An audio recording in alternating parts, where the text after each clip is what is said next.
is Daily Blast Live. We're talking about what you're talking about. You all ready for this? Dun dun dun dun dun. This is a sham. No. Nope. Y'all, just stop.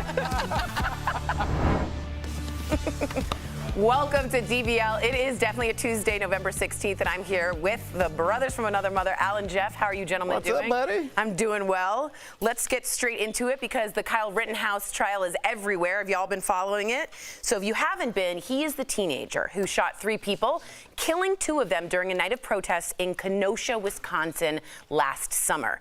So right now, right now, the jury is deliberating his fate today, and here are some of the closing arguments made by the prosecution and the defense. This was yesterday. Let's take a look. And one of the things to keep in mind is that when the defendant provokes the incident, he loses the right to self-defense. You cannot claim self-defense against a danger you create. That's critical right here. Kyle Rittenhouse shot Mr. Rosenbaum because he was attacking Kyle. Every person who was shot was attacking Kyle. One with a skateboard, one with his hands, one with his feet, one with a gun. So something shocking. Save the gun part for last. Yeah. One had an AR-15, but the other one had a shoe. Something shocking happened in the district attorney's closing arguments. He pointed an AR-15 near the jury with his finger on the trigger. A lot of people online thought this was a bad call. The judge, who also has been getting a lot of press, moved to dismiss the charge of possession of a dangerous weapon by a minor, saying it was unclear whether that rifle qualified under the law. All right, there's a lot to unpack. A lot of people talking about this trial. What do you think of the closing arguments? And mostly important in my head is, do you think the judge is being fair in this Kyle Rittenhouse trial? That has been really the buzz all around this trial. Al, what do you think? Before we get to that, I thought the bigger question, Jeff, as we're kind of blowing past it, is like, why do we have a law that's so opaque we're not sure if a 17-year-old should have an AR-15 or not? Is that where we are, where we're not sure if that's a good idea? If somebody 2 years older than my daughter should have something that you should only have on a battlefield, we still are. So we're not here to decide that, but I thought that was strange. Good point. You know, as it turns for the defense, I think they've done a great job. I think they have laid out their case to the public very well. They've presented him as a young man that was scared, that defended himself. And, you know, they got lucky with a judge that seems to be, if not impartial, maybe a little bit on their side. And that's what you want. So, I mean, I think the defense is sitting in a good position here. I don't know about the prosecution. Jeff, I want your opinion on this, pointing the gun at the jury, because it could go both ways. We could be talking about this like that was a huge error, or we could be talking to the jury and they're like, that was the moment that swayed me, because when I felt that gun on me, I realized what the people that were shot must have felt in that. Because it's a big swing, and it can be a big hit or a big miss. Well, it's an interesting point that the prosecution brought up, right? Could you claim self-defense if you're the one starting the fight? And think about it like as a bar fight. If I'm sitting there and I'm drunk and I call your girlfriend, bleep, whatever it is, and you come over and I punch you, and you're going to defend yourself. But if I'm the one who started it, whoever wins that fight is the loser. Do you see what I'm saying? Absolutely. No matter who is defending themselves, whoever wins that fight is the loser. In this case, it's him. So it's an interesting point. I could see both sides. I want to kind of talk about the jury, because no one's talking about them. With things being so public now, everyone finding out who everybody is there an obligation, or maybe a worry, I should say, for a juror to be like, I'm a little scared to vote not guilty, because now my future's on the line. I didn't do anything, but if word gets out that I'm the juror that voted not guilty, now my life is over. So is there any fear for the jury? Not only that, my next question to you all is, what do you think will happen if he is innocent? Now, there are 500 National Guard members on standby in Wisconsin that have been put in case there is something, but will there be a reaction either way? But if he's acquitted and he shot these people, to my opinion, he did it unfairly, does it make sense to say that there will be an uprising in Wisconsin? I think absolutely there will be. Unfortunate to say, yeah. And I think there is some, again, it goes back to the jury. Do I want this? Do I want, destruction outside the courthouse and chaos, right? Because the defense did a great job. I really have a doubt in my head that he might be guilty. Again, I don't know what they're thinking. Right. But then are they also thinking, hey, my life is also on the line and my here. city's I life. might lose my job at UPS or wherever I work because I voted not guilty. Now my name's going to get out in the paper, and I didn't do anything. Well, let's think about why we're here having this wonderful conversation, guys. And this is why police violence is so important. The reason that this shooting with Rittenhouse took place was because there was a protest going on about police violence. I believe it was Jacob Blake. There have been so many. But I believe it was Jacob Blake. So this is a protest in regards to this, where now somebody was shot, and now we're doing another trial, Jeff, where now we're worried about the verdict of this, somebody else being shot because of this verdict. It just never stops. This is why it's so important that when we give people, we deputize people to be our police officers, that they cannot make mistakes like this, because it leads to this Russian nesting doll of violence. So this is why it's important. Do you think there will be absolutely? But I do think that the people that are anti Kyle Rittenhouse, however you want to put it, have prepared themselves to lose. I'm starting to hear that. I don't think anybody thinks that he's going to be found guilty, especially they're dismissing the gun charge. Right, which was 9 months basically. Right. But I think there will be unrest. I think, again, as I said, there was 500 National Guardsmen on standby right now. The jury is all white except for one black man on the jury. So that's the context of what the jury looks like, the makeup of it. I do want to read some of our comments from our viewers here. Rising Serpent on Twitter says, remember that Kyle Rittenhouse would not be on trial today if the government and law enforcement had just done their jobs. Interesting. Robert Barnes says, I hear people say Kyle Rittenhouse shouldn't have been there. Are we supposed to abandon our communities to open criminality? That wasn't his community. He drove across state lines. Julia Lofi says there's lucky, and then there's Kyle Rittenhouse getting this judge lucky. Part of life is luck. I got to be honest, this judge, to me, and this is my opinion speaking, has been completely biased and could be up for an appeal or mistrial due to that bias. Zelly said maybe an emotional teen triggered by political rhetoric with an AR-15 that looked cool. That's what he said. Kyle Rittenhouse shouldn't travel to a protest to do the job of trained police. Can we all agree on that? Yeah. So it's divided. It's very divided out there, and I'm worried for Wisconsin. If you live in Wisconsin, if you're near Kenosha, please write us in. We'd love to know what the temperature is like out there in the streets. And again, we are praying for Wisconsin. Absolutely. Yeah, the good news in this case is that the judge perhaps is biased and bigoted, and his last name's Schroeder. So that's good news for me. I was thinking that. I was like, and it's Judge Schroeder. Hashtag no relation. No relation. All right, coming up on DBL. Throws in the same box. Kris Jenner is known as the first major momager. But you won't believe the lengths Debbie Gibson's mom went for her daughter. Our interview with Debbie's coming up. But first, the device is bringing the term PC police to a whole new level. We're chatting about a bot that blares its siren at offensive language. Coming up next. Closed captioning provided by... Thank you. Thanks, yeah. All right, so we're going to send it over to Tori because this is her wheelhouse. So what's interesting, it's not my wheelhouse.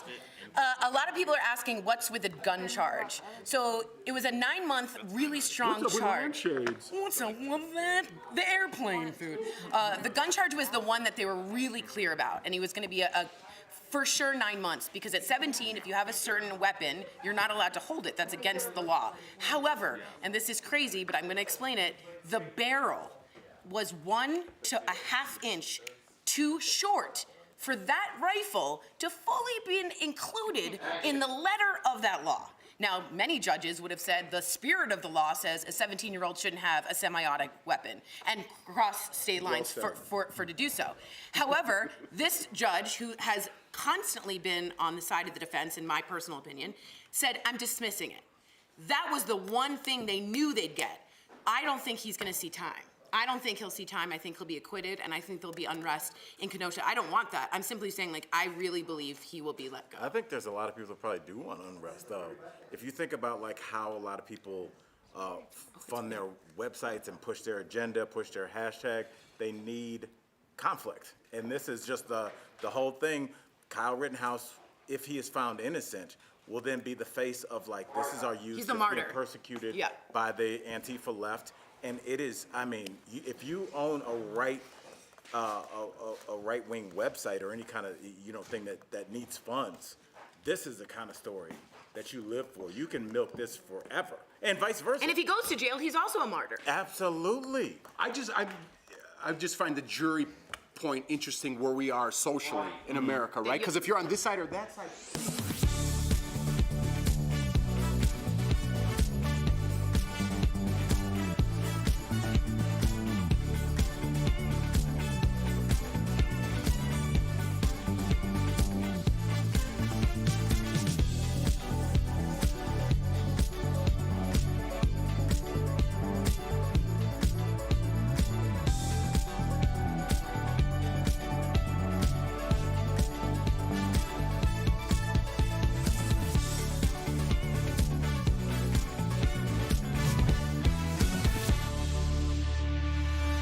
Welcome back to DBL. We've all heard of Alexa or Siri, but there's a new AI device in development that's getting a ton of attention.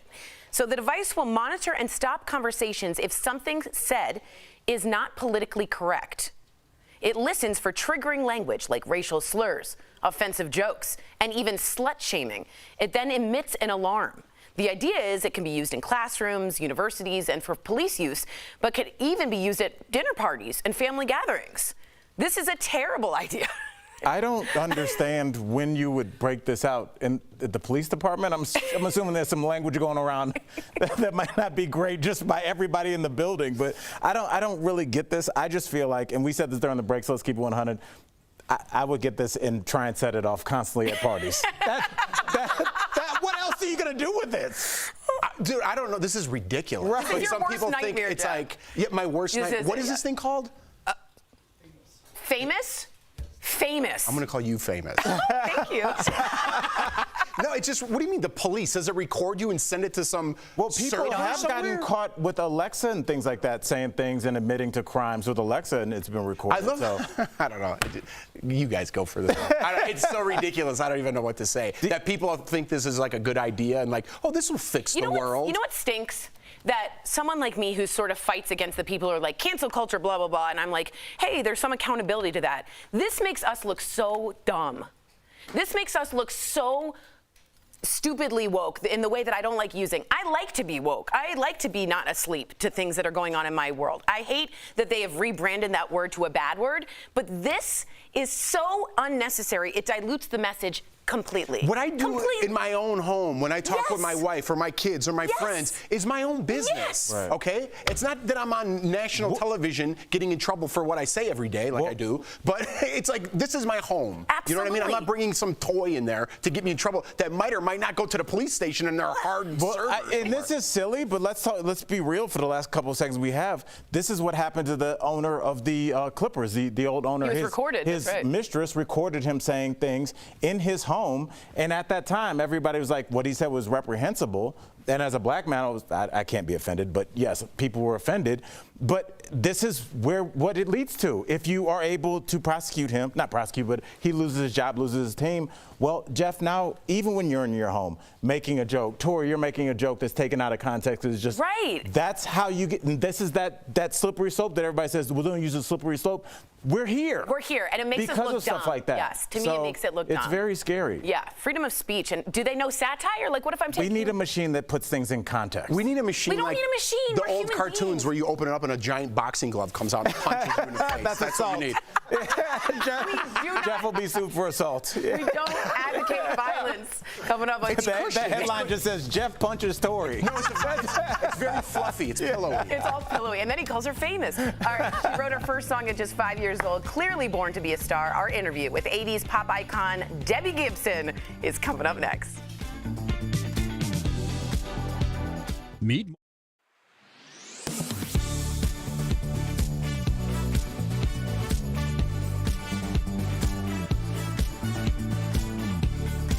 People are posting pictures of receipts online like this, showing a supply chain surcharge added. So, is this really happening? And if so, who's charging it? Let's verify. Here are some of the companies we reached out to for this. And Sechkin Ozkul, the director of the University of South Florida's Supply Chain Innovation Lab, is also one of our sources. We never had such a big disruption before to our supply chain. Ozkul says what's happening now started during the pandemic. Quick, drastic changes in demand over the past 2 years have had ripple effects up the supply chain that only get more dramatic the higher you go and make it that much harder to get supply in sync, known as the bullwhip effect. It's why he says we're seeing backlogged ports. It's all the goods that had been held up now finally ready all at once. And Ozkul says it's all driving up costs, and some companies are temporarily passing it on to you and me. The surcharge is just another way of saying we are incurring additional costs and somebody needs to pay for it, and sorry, we're not going to pay for it. Notices like this now appear outside of Sherwin-Williams stores. The CEO of the nation's largest paint company said their surcharge would stick around through the end of the year. And we could verify that other companies are doing the same, like Harley-Davidson. And it's not just goods. FedEx added a fuel surcharge to deliveries at the beginning of November. So we can verify the supply chain surcharge is a real thing, and yes, some companies are doing it, so you're going to want to check your receipts.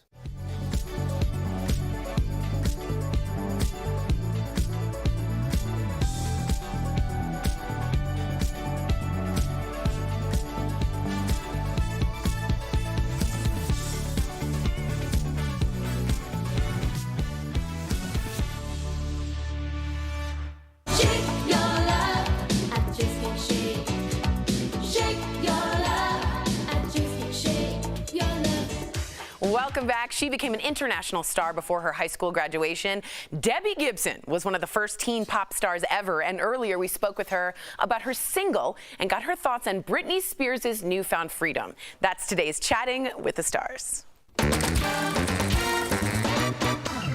Please welcome to DBL the amazingly talented Debbie Gibson. Put her name on it, yes. Hi, guys. Hey, hey. Hi. Wow, and you look fantastic. Hey. Wow. Before we talk about your new music, which is incredible, you never disappoint, let's talk about your amazing mom. Some say Kris Jenner is the first momager, but no. Your mom is the OG, right? She said to me, you know, you're going to do this with or without me. You're going to have this career with or without me. I want to help you. I want to support you. I want to make this easier for you. And she had just the right amount of like healthy insanity to do it because, you know, I started my career playing clubs. I was 16 years old, couldn't go in the front door, but could go in the back door. And she would go, kids, wait in the car, because there was Me Too dancers and my 21-year-old sister doing sound and lights. Hi, Karen. And she would go, wait in the car. If I'm not back in 20 minutes, come and get me. Because she never let me go on a club stage, or any stage for that matter, without getting the money up front. Wow. Oh, my goodness. I mean, and she was like 40, you know, like, and she had four daughters, and she was juggling, you know, marriage. And her story is more fascinating than my story, in my opinion. She had to do something crazy to get you noticed. Like, do you remember anything? What got you noticed? What did she do? Oh my God. I'm going to tell you the funniest story that I've like not thought about since then. And this did not end up working. But like, I remember she took me to Westbury Music Fair to see Bob Hope. And she goes, bring him flowers and stick a demo in the flowers. So Bob Hope did not sign me on to do his USO tours, but I full on ran down the aisle at Westbury Music Fair with flowers with a demo tape. That's amazing. Because my mom, you know, and listen, it's like she wasn't like the stage mom in the bad sense of the word, but there is a little stage mother, I think, in every mother. Like every soccer mom in a way is a stage mom. You know, like everybody wants their kid to succeed. Let's talk about when family and business don't work, because after 13 years, Britney Spears has finally broken free of her father's conservatorship. What are your thoughts on this news, and to get people to further understand as we're all learning about what went into this in real time? I've met Britney a few times. She was always super lovely and professional, and I love that people have been rooting for her this whole time. They always say America loves a great comeback, and this is like the comeback story of all time. But you know, you said the key thing. It doesn't always work. I think when you get involved with family and business, you have to know that there are these risks. And at some point, unless you're going to be in business forever, look, my mom and I are the best of friends now, but we went through a divorce of sorts. It's very tricky. There are a lot of dynamics. I say if she's dancing in a midriff top or whatever got her through the day, it got her through the day. And let's hope that now she does get the counseling she needs, because she's been a prisoner for 13 years. You know, I mean, I have a therapist on speed dial anyway, because teen stardom is trippy. Yeah, I mean, life is trippy, right? But like, when your little teenage brain is not wired to understand business, and so, you know, and finances and all of that. And I feel like every teen artist should have someone who puts a big sum of money that they don't even know they have aside for them for when they're old enough to comprehend, because there are people leeching and spending for you, and you're trusting, and so, you know, there are a lot of pitfalls. A little insight from Debbie Gibson. I love it. Quickly, before we go, let's talk about my favorite time of year, Debbie, Christmas. I noticed your tree's up. You just released this single, Christmas Star. Now tell us where you got the inspiration. Where did this come from? You know, it's been kind of a message I've been talking about all year with my original music, and that is, don't just sit around wishing and hoping for great things to happen. Like, be that change you want to see and be that change you want to be. And that's really what it's about. And that line about forgiving the past and just move on, there's so many things polarizing people these days. I think it's time for no judgment, kindness, forgiveness. Holidays are a fresh start, in my opinion, and that's really the feeling of the song. We all need it. We really do. Absolutely. Debbie's new single, Christmas Star, is streaming right now. Also, you guys have to check out her album, The Body Remembers. Debbie, thank you so much for joining us today. Girl. Thank you. Guys. And before we go to break, here's a first listen to Debbie's new holiday hit, Play Christmas Star. Little boy blue, let's turn it around. Live life like you're in a Hallmark town this Christmas. It's Christmas. Promotional consideration is brought to you by... Are you?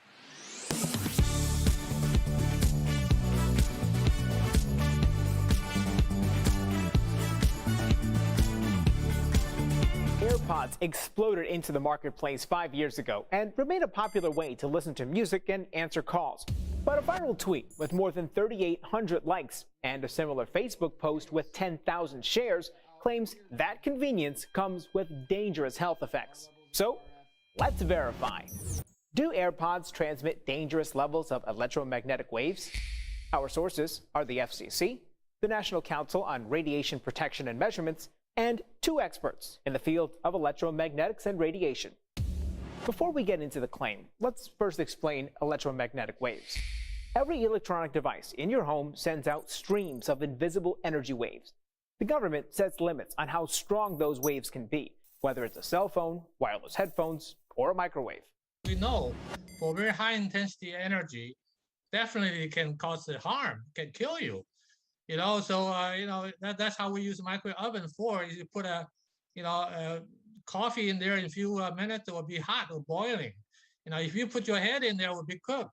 Same thing. The maximum strength of AirPods is 10 times lower than the FCC limit. The agency also says, quote, no scientific evidence establishes a causal link between wireless device use and cancer or other illnesses, unquote. I think that the public should be reassured by the state of the science and the technology as it exists today. So it's false that AirPods transmit dangerous levels of electromagnetic waves. With your Verify, I'm Brandon Lewis. To receive Since late October, there's been a lot of talk about Puerto Rico's COVID-19 vaccination rate. Former President Bill Clinton tweeted an article claiming the Caribbean island had the highest vaccination rate of any U.S. state or territory. So is that true? Let's verify. We went to these sources for an answer. As of November 10th, data from the Centers for Disease Control and Prevention shows 73.9% of Puerto Rico's total population has been fully vaccinated against COVID-19. That's the highest of any state or territory in the United States, according to CDC data. Puerto Rico's Department of Health shows a slightly lower vaccination rate at 70.5%. So Verify used population data from the 2020 census and the number of fully vaccinated people within each state or territory based on their local data available on November 10th to triple check those numbers. Using that data, we confirmed that Puerto Rico still has the highest vaccination rate in the country. So we can verify, yes. According to both CDC data and local health department data, Puerto Rico has the highest COVID-19 vaccination rate of any U.S. state or territory. According to CDC data, Guam and Vermont have the next highest vaccination rates for COVID-19. With your Fast Fact, I'm Ariande Till.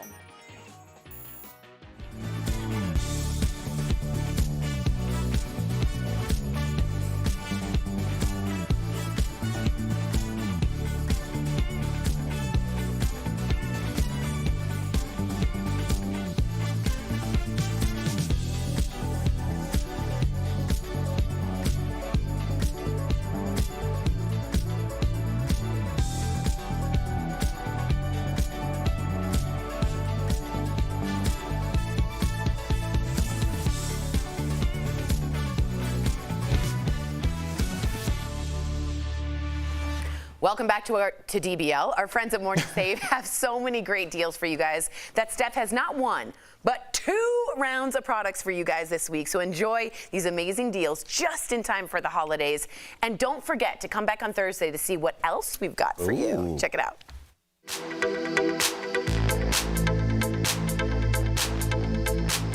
All right, what do you have for us today, Stephanie? First Next up, we've got Green Pan Barcelona 3-ply Evershine ceramic non-stick collection. So this deal includes 1 pot or 1 pan with a lid. Now it's available in 2 sizes, either a 6-quart stock pot with a lid or a 3-quart saute pan with a lid. So normally these are between $130 to $160. Yeah. Now they're only $39 for the 3-quart saute pan with lid and $49 for the 6-quart stock pot with lid. Guys. Which means you'll be saving up to 70%. Now, Tori, we've got the Vermi VT3 Lite smartwatch. So the deal includes 1 smartwatch with a charger, and it comes in 2 colors. So normally these are $69, but we've got them for only $25, which saves our viewers up to 64%. Now, this next item is a 2-pack of adjustable height phone and tablet stands with 360 rotation, so you can put it anywhere you want. Normally it's as much as $50, Tori, but now it's only $24, which saves our viewers 52%. And last but certainly not least, Tori, oh, that's cute. We've got Bear Paw Shearling Flap backpacks. So normally these backpacks are $138. Whoa. Tori, you can buy one from us for only $39, which saves everyone at home 72%. Wow. Head on over to morningsave.com. You can snag these amazing deals at the lowest prices. You can even visit morningsave.com right on your smartphone. Thank you so much, Steph. All right, guys, a lot of people talking about the device thing, the Themis. And the people Tory? No. And they were saying, would you use it in schools? Would it be helpful in classrooms? And I was saying, what if there's a conversation that's real and honest and it went off? It sort of breaks that conversation with the teacher. I would think maybe as a former teacher, you would have 2 students having a conversation, have it in the middle of them, and maybe see if it goes off and then stop and explain why. I think it's good to label kids at an early age, like 8 or 9, and ruin the rest of their lives. Let's do it. That's awesome. DBL's new. Okay. We'll see you same time, same place tomorrow. Bye, y'all.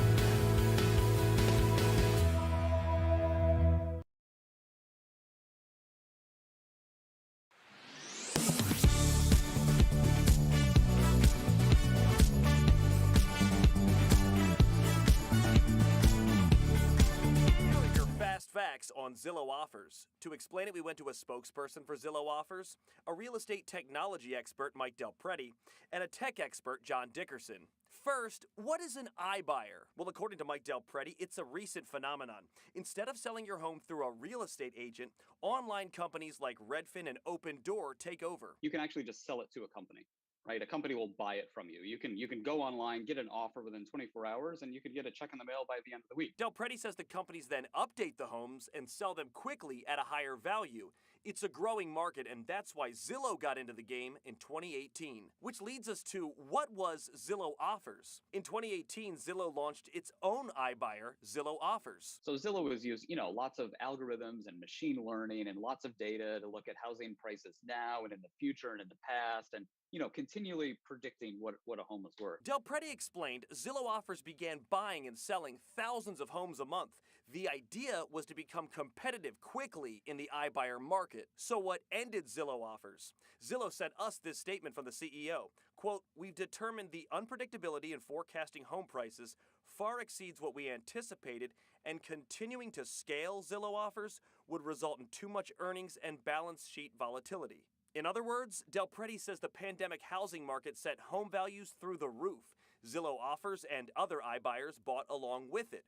But then in the summer of 2021, the market started to slow down. But Zillow Offers, according to Del Prete, didn't. What happened is Here's what we're talking about today on Daily Blast Live.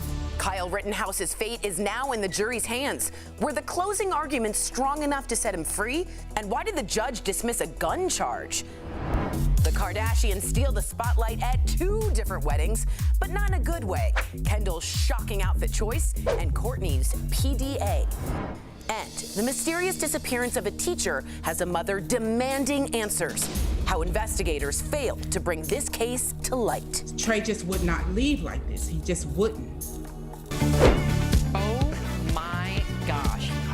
insane? This is a sham. No. Nope. Y'all, just It's stop. finally here. Drum roll. Welcome to DBL. It is Tuesday, November 16th. I'm Sam here with Al, Jeff, and Tori. Now, I've been reading our comments already, and a lot of our viewers have quite the opinion on the trial of Kyle Rittenhouse. So let's talk about it. He is the teenager, in case you don't know, who shot 3 people, killing 2 of them during a night of protests in Kenosha, Wisconsin last summer. Now, the jury is deliberating his fate today. Here are some of the closing arguments made by the prosecution and the defense yesterday. I want you guys to take a listen. And one of the things to keep in mind is that when the defendant provokes the incident, he loses the right to self-defense. You cannot claim self-defense against a danger you create. That's critical right here. Kyle Rittenhouse shot Mr. Rosenbaum because he was attacking Kyle. Every person who was shot was attacking Kyle. One with a skateboard, one with his hands, one with his feet, one with a gun. So something shocking happened in the district attorney's closing arguments. He pointed an AR-15, you see right there, near the jury with his finger on the trigger. A lot of people online, including some of our viewers, thought this was a bad call. So the judge also, this is another thing that a lot of you are talking about, the judge moved to dismiss the charge of possession of a dangerous weapon by a minor, saying that it was unclear whether that rifle qualified under the law. Of course, we all have our opinions, but I think what's really important is to hear from a legal expert. So we are joined by former prosecutor, veteran trial attorney, and of course, friend of the show, Mark Eiglarsh. Mark, what's up, man? Hey, Mark, great to see you. Great to see you guys. Okay, so let's start with the closing arguments yesterday. How do you think the prosecution and the defense did in this case, in your legal opinion? They both did well. They argued their strongest positions. The prosecutor's position is you don't avail yourself of self-defense when you provoked the attacks. You did it. You went to that city. You went there with a gun that you weren't supposed to have. You claimed you were an EMT when you weren't. You put yourself in a very dangerous situation, and the way that you moved that gun around provoked others, and it was reasonably foreseeable. The defense, on the other hand, said, okay, when he was there, he was attacked. And when he was attacked, he reasonably feared death or great bodily harm, and he did what he was allowed to do under the law. Not guilty. Wow, that's a really good wrap up. All right, let's talk about the judge for a minute, Mark, because I am all over this Judge Schroeder. A lot of people are saying, sorry, Jeff, he has the same last name, no relation, saying he has not been fair with some of his decisions. I certainly feel like it's been a biased bench. What's your take on this, Mark? I think he's doing the best that he can at his level of awareness. That's the nicest thing I can say. Yeah, right. Very he's tactful. Unusual. Nobody tells him what to do. I don't disagree with the type of tongue lashing he gave to the prosecutor, who did things that you should know better. Yeah. I knew as a prosecutor never to comment on a defendant's right to remain silent. I also know, having practiced for 30 years, that when a judge rules pre-trial that something should not come into evidence, you don't ever introduce it into evidence in violation of a court order. If anything, you go sidebar and you say, Judge, I'd like you to revisit your opinion because now the door's been opened. This is why I think I should be able to get it in. That prosecutor deserved every single thing that he got. Hey, Mark, really quickly, sorry, Jeff, I just got to push back. Obviously, no legal expertise here, but I want to know your opinion. The fact that the judge did not allow all the evidence, right, to be heard to the jury. For instance, Kyle Rittenhouse, that video of him punching a girl. Kyle Rittenhouse, videos of him holding up a rifle, things that he said prior to the protest that could have substantiated, in my opinion, some sort of history or motivation. Do you think that that judge should have let the jury see everything? Why was he picking and choosing what the jury gets to see? That comes off bias, in my opinion. Okay, and I appreciate that. And to people who don't practice in the criminal arena, that's a fair statement. But that judge did exactly what judges do every day. They don't let everything in. It doesn't come in. Samantha, God forbid you or someone you know is being prosecuted and they brought in every single thing they ever did wrong in their lives. It's not legally relevant. So this judge made certain findings where he balanced the benefit or the probative effect versus the prejudicial effect, the reason why it shouldn't come in. And he did a balance and he let certain things in and not. That's what judges do. Thank you, Mark. So glad you're here. I want to talk about just brass tacks. What do you think the jury will ultimately decide? And a little personal question, do you think nowadays social pressure has anything to do with the jury's decision? Even if they think this person is not guilty within a reasonable doubt, being afraid on the outside that they might be accused of being a racist or a white supremacist by letting this person go, or vice versa. Is there any outside social pressure when it comes to the jury nowadays? I'll start with part two. Of course there is. They're not robots. They are human beings. And even when the judge tells them, don't let sympathy affect your vote, don't let what you're seeing out there in the media, they're robots. They know that there are people out there counting on them to make a certain decision in one way. That said, most jurors get it right. They apply the law to the facts and they make a legal decision. And in this case, to answer the first part of your question, I expect them to say that he reasonably feared death or great bodily harm at the time that he pulled the trigger. And in case you're wondering, put yourself in that position or put a loved one in that position. Would you be outraged that they pulled the trigger under similar circumstances? The answer is no, if you're being intellectually honest. All right. Well, Mark, I'm actually that's going to make me kind of change the question I'm supposed to ask, and I'm going to ask you this. We talk about precedent a lot of times with the law. We also know that we're in a time where there's a lot of political uprising, and there's people that protest quite often. If Kyle is found guilty, will that set precedent that now other people can then go to protests armed and then say, if they do discharge their firearm, I felt scared, and then kind of fall under a safety net of Kyle's law? If he's found innocent. If he's found innocent, yes. setting that precedent. This is not precedent.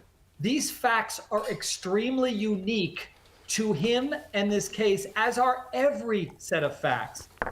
The law has always allowed people to legally carry weapons, much to my dismay, because this is a killing machine that he had in his hands, and I don't think he should have had one, and my kids would never have something like that. But that said, it's their legal right to do so. But this doesn't set precedent. The law always allowed people to be in places with a gun as long as... Oh no, I hope we didn't lose Mark. Okay, so hopefully we're going to get Mark back. What I wanted to ask Mark... He answered a lot, though. Very good. I know. Really good. It's so important to hear that. But that's where I feel this disconnect, right? And I get it. We have to have, Tori can answer this better than anybody, really strict protocol when you come to the court of law. I understand that. But at the same time, if I were one of those protesters, let's say he skateboarded there, okay? And this is just a hypothesis. If I saw Kyle Rittenhouse approaching me with his gun, I would automatically, because of the climate we live in, I would think that's not a police officer. That fits the bill of a mass shooter. That's what I would think. Oh, we have Mark back. Mark, can you hear us?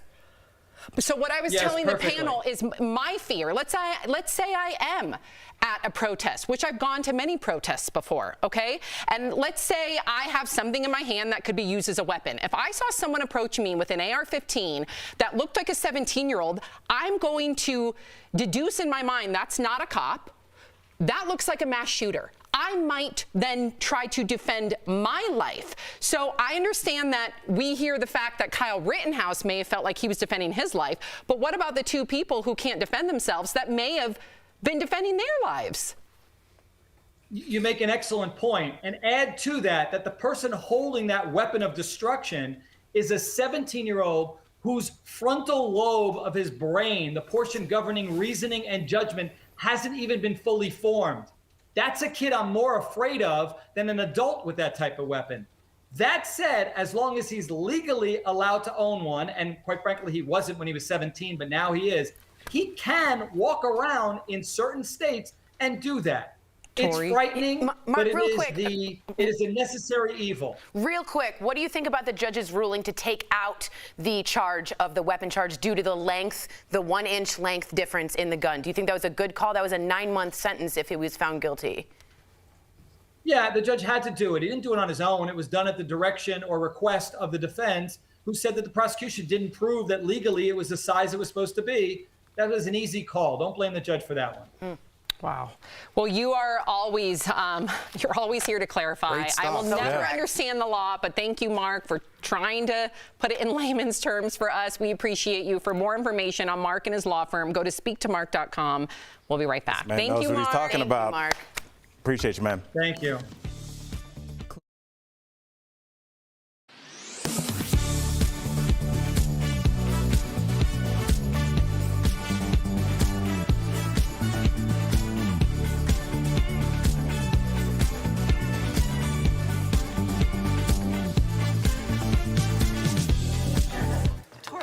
Hi, we're here with Dr. Coley, and she actually was watching that segment too. When does the frontal lobe get developed? 22-ish? Yeah, usually in your early 20s is when it really does develop fully. And can you tell everybody what the frontal lobe Yeah, does? the frontal lobe is kind of the brakes. It's a sensor in our brain, right? Tori doesn't have one. Boo! But it basically helps us to regulate what types of thoughts we're having. It also regulates something called executive function, our ability to organize our thoughts, to plan, to think ahead of time of things. And so that's why he was saying, as a 17-year-old, we're still evolving in that realm, understanding good versus bad, understanding what's reasonable to do, what isn't. Right. Now, just from what you were describing as functions, is that what's affected when you start talking about the onset of Alzheimer's, or is that like a different part? Because it sounds like some of those things are incorporated. So Alzheimer's is a different part of the brain. It's the part that makes memories. Now, interestingly enough, if a memory is associated with an emotion, we're less likely to lose it, in fact, because that goes into a different part of the brain. So, for example, the birth of your first child, that has an emotion with it. So you're less likely to forget that, as opposed to the address of some house you lived in when you were 5 years old. Right. Yeah. Okay. Well, that makes sense. Yeah, because it's weird, but I'm thinking about Golden Girls, and they always said Sophia had no filter. You know, as she got older. Now, is that the frontal lobe, like, kind of going away, like, where you just kind of say anything? Like, that shirt looks ridiculous, but you're 95, so you can get away with saying it? Yeah, so it's a filter, but it also can have the opposite effect. So it's people who are very reluctant to share things, or people who spend a lot of time thinking. So the frontal lobe is really kind of our overarching big brain. It helps the rest of the brain on how to sort of express things. Now, there's a different part of the brain called the cerebellum that regulates the volume on our emotions. So our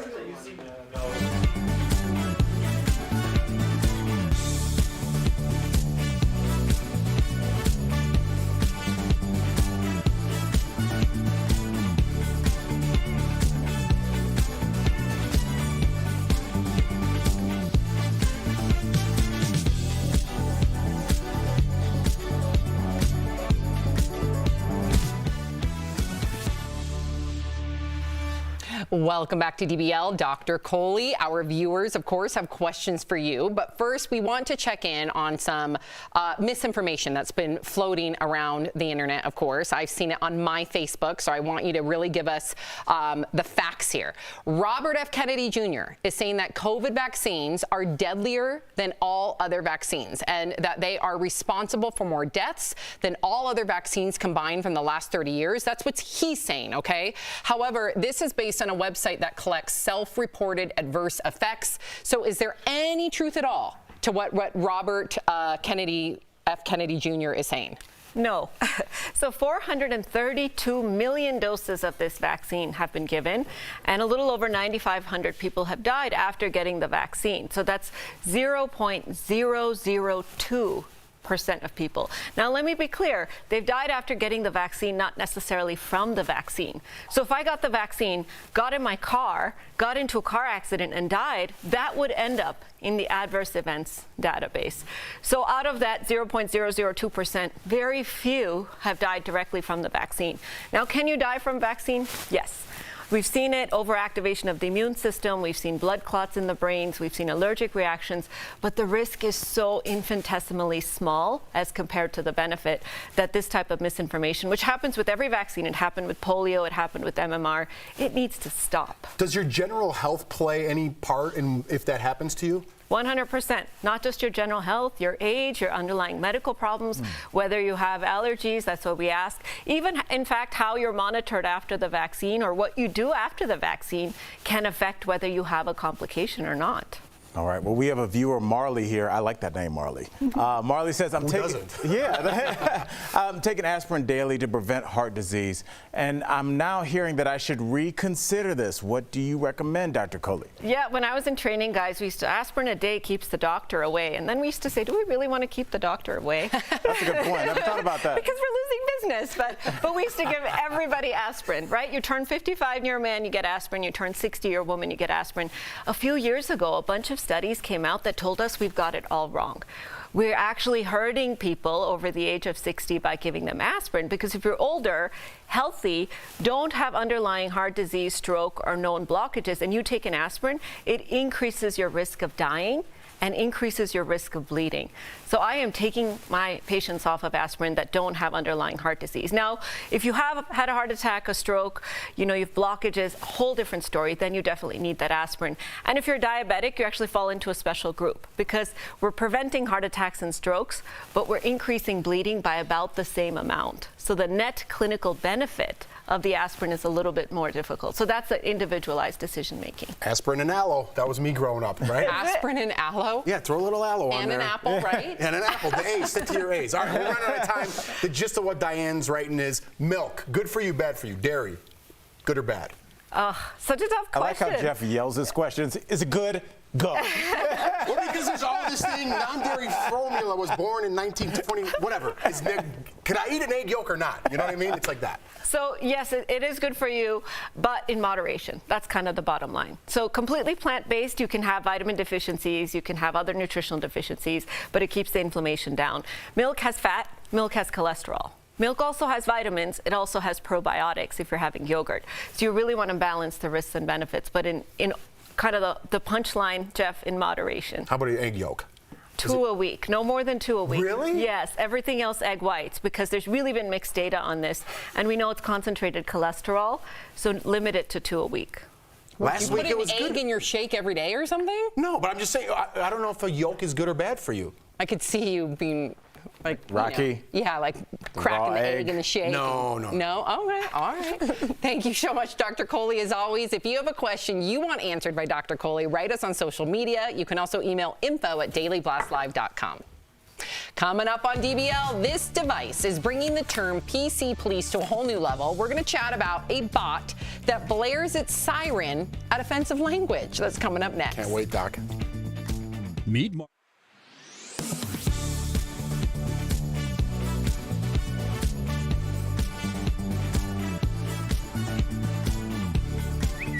posting pictures of receipts online like this, showing a supply chain surcharge added. So, is this really happening? And if so, who's charging it? Let's verify. Here are some of the companies we reached out to for this. And Sechkin Ozkul, the director of the University of South Florida's Supply Chain Innovation Lab, is also one of our sources. We never had such a big disruption before to our supply chain. Ozkul says what's happening now started during the pandemic. Quick, drastic changes in demand over the past 2 years have had ripple effects up the supply chain that only get more dramatic the higher you go and make it that much harder to get supply in sync, known as the bullwhip effect. It's why he says we're seeing backlogged ports. It's all the goods that had been held up now finally ready all at once. And Ozkul says it's all driving up costs, and some companies are temporarily passing it on to you and me. The surcharge is just another way of saying we are incurring additional costs and somebody needs to pay for it, and sorry, we're not going to pay for it. Notices like this now appear outside of Sherwin-Williams stores. The CEO of the nation's largest paint company said their surcharge would stick around through the end of the year. And we could verify that other companies are doing the same, like Harley-Davidson. And it's not just goods. FedEx added a fuel surcharge to deliveries at the beginning of November. So we can verify the supply chain surcharge is a real thing. And yes, some companies are doing it. So you're going to want to check your receipts.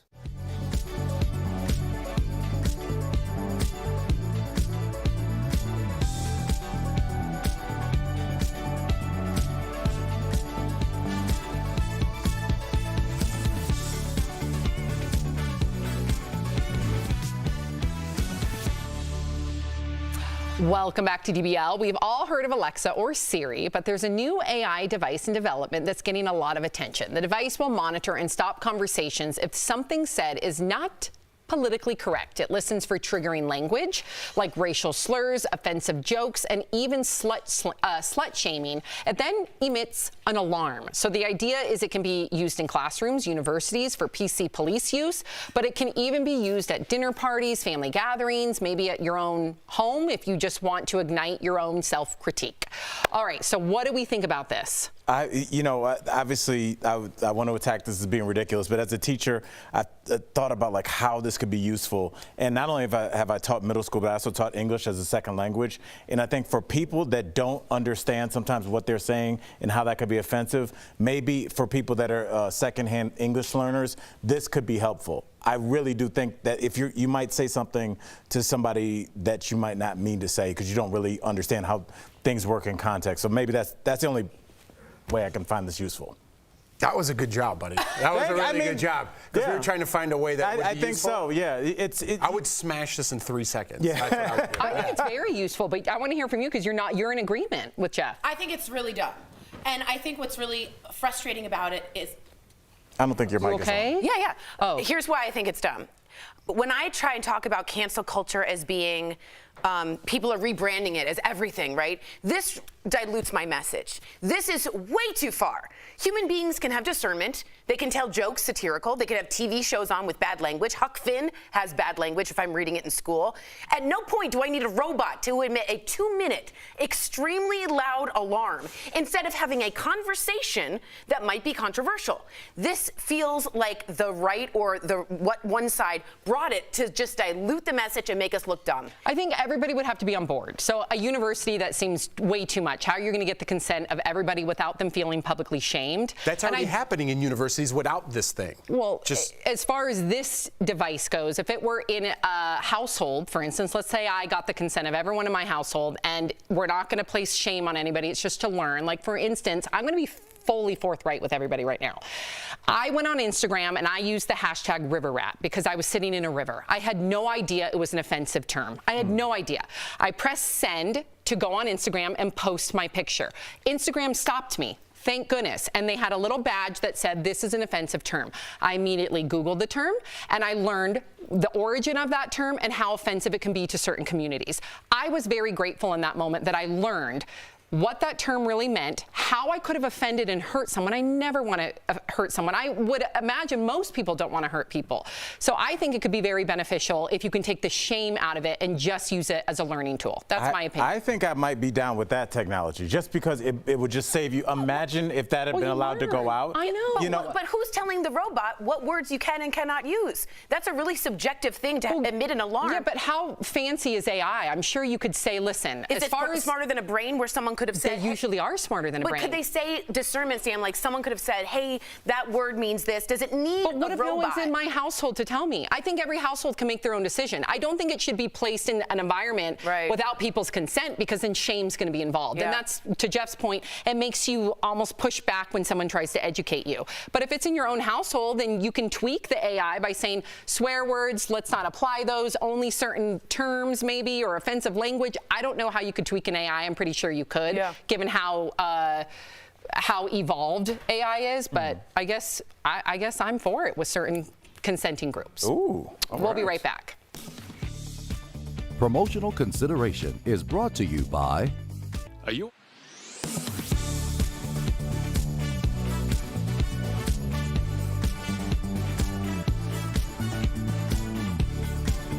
Airpods exploded into the marketplace 5 years ago and remain a popular way to listen to music and answer calls.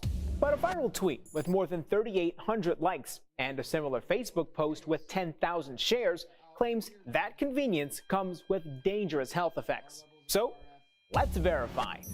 Do AirPods transmit dangerous levels of electromagnetic waves? Our sources are the FCC, the National Council on Radiation Protection and Measurements, and 2 experts in the field of electromagnetics and radiation. Before we get into the claim, let's first explain electromagnetic waves.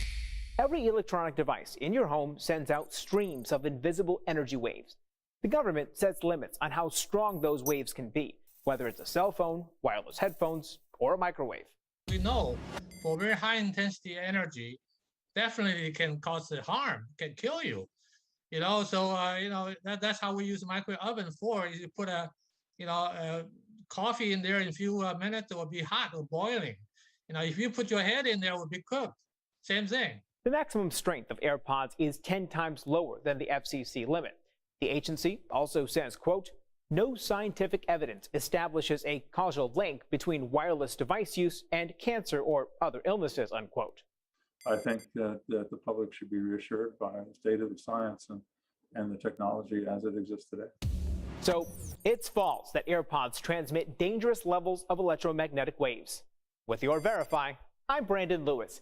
To receive Since late October, there's been a lot of talk about Puerto Rico's COVID-19 vaccination rate. Former President Bill Clinton tweeted an article claiming the Caribbean island had the highest vaccination rate of any U.S. state or territory. So is that true? Let's verify. We went to these sources for an answer. As of November 10th, data from the Centers for Disease Control and Prevention shows 73.9% of Puerto Rico's total population has been fully vaccinated against COVID-19. That's the highest of any state or territory in the United States, according to CDC data. Puerto Rico's Department of Health shows a slightly lower vaccination rate at 70.5%. So Verify used population data from the 2020 census and the number of fully vaccinated people within each state or territory based on their local data available on November 10th to triple check those numbers. Using that data, we confirmed that Puerto Rico still has the highest vaccination rate in the country. So we can verify, yes. According to both CDC data and local health department data, Puerto Rico has the highest COVID-19 vaccination rate of any U.S. state or territory. According to CDC data, Guam and Vermont have the next highest vaccination rates for COVID-19. With your Fast Fact, I'm Ariande Till.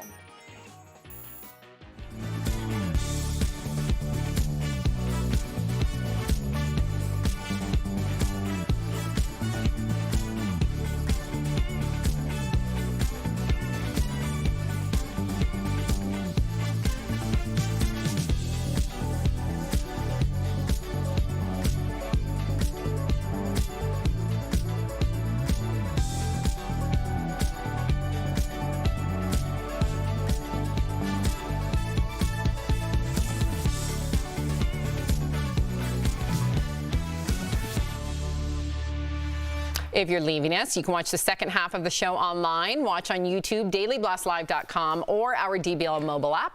We want to hear your thoughts on the stories coming up, so stay with us.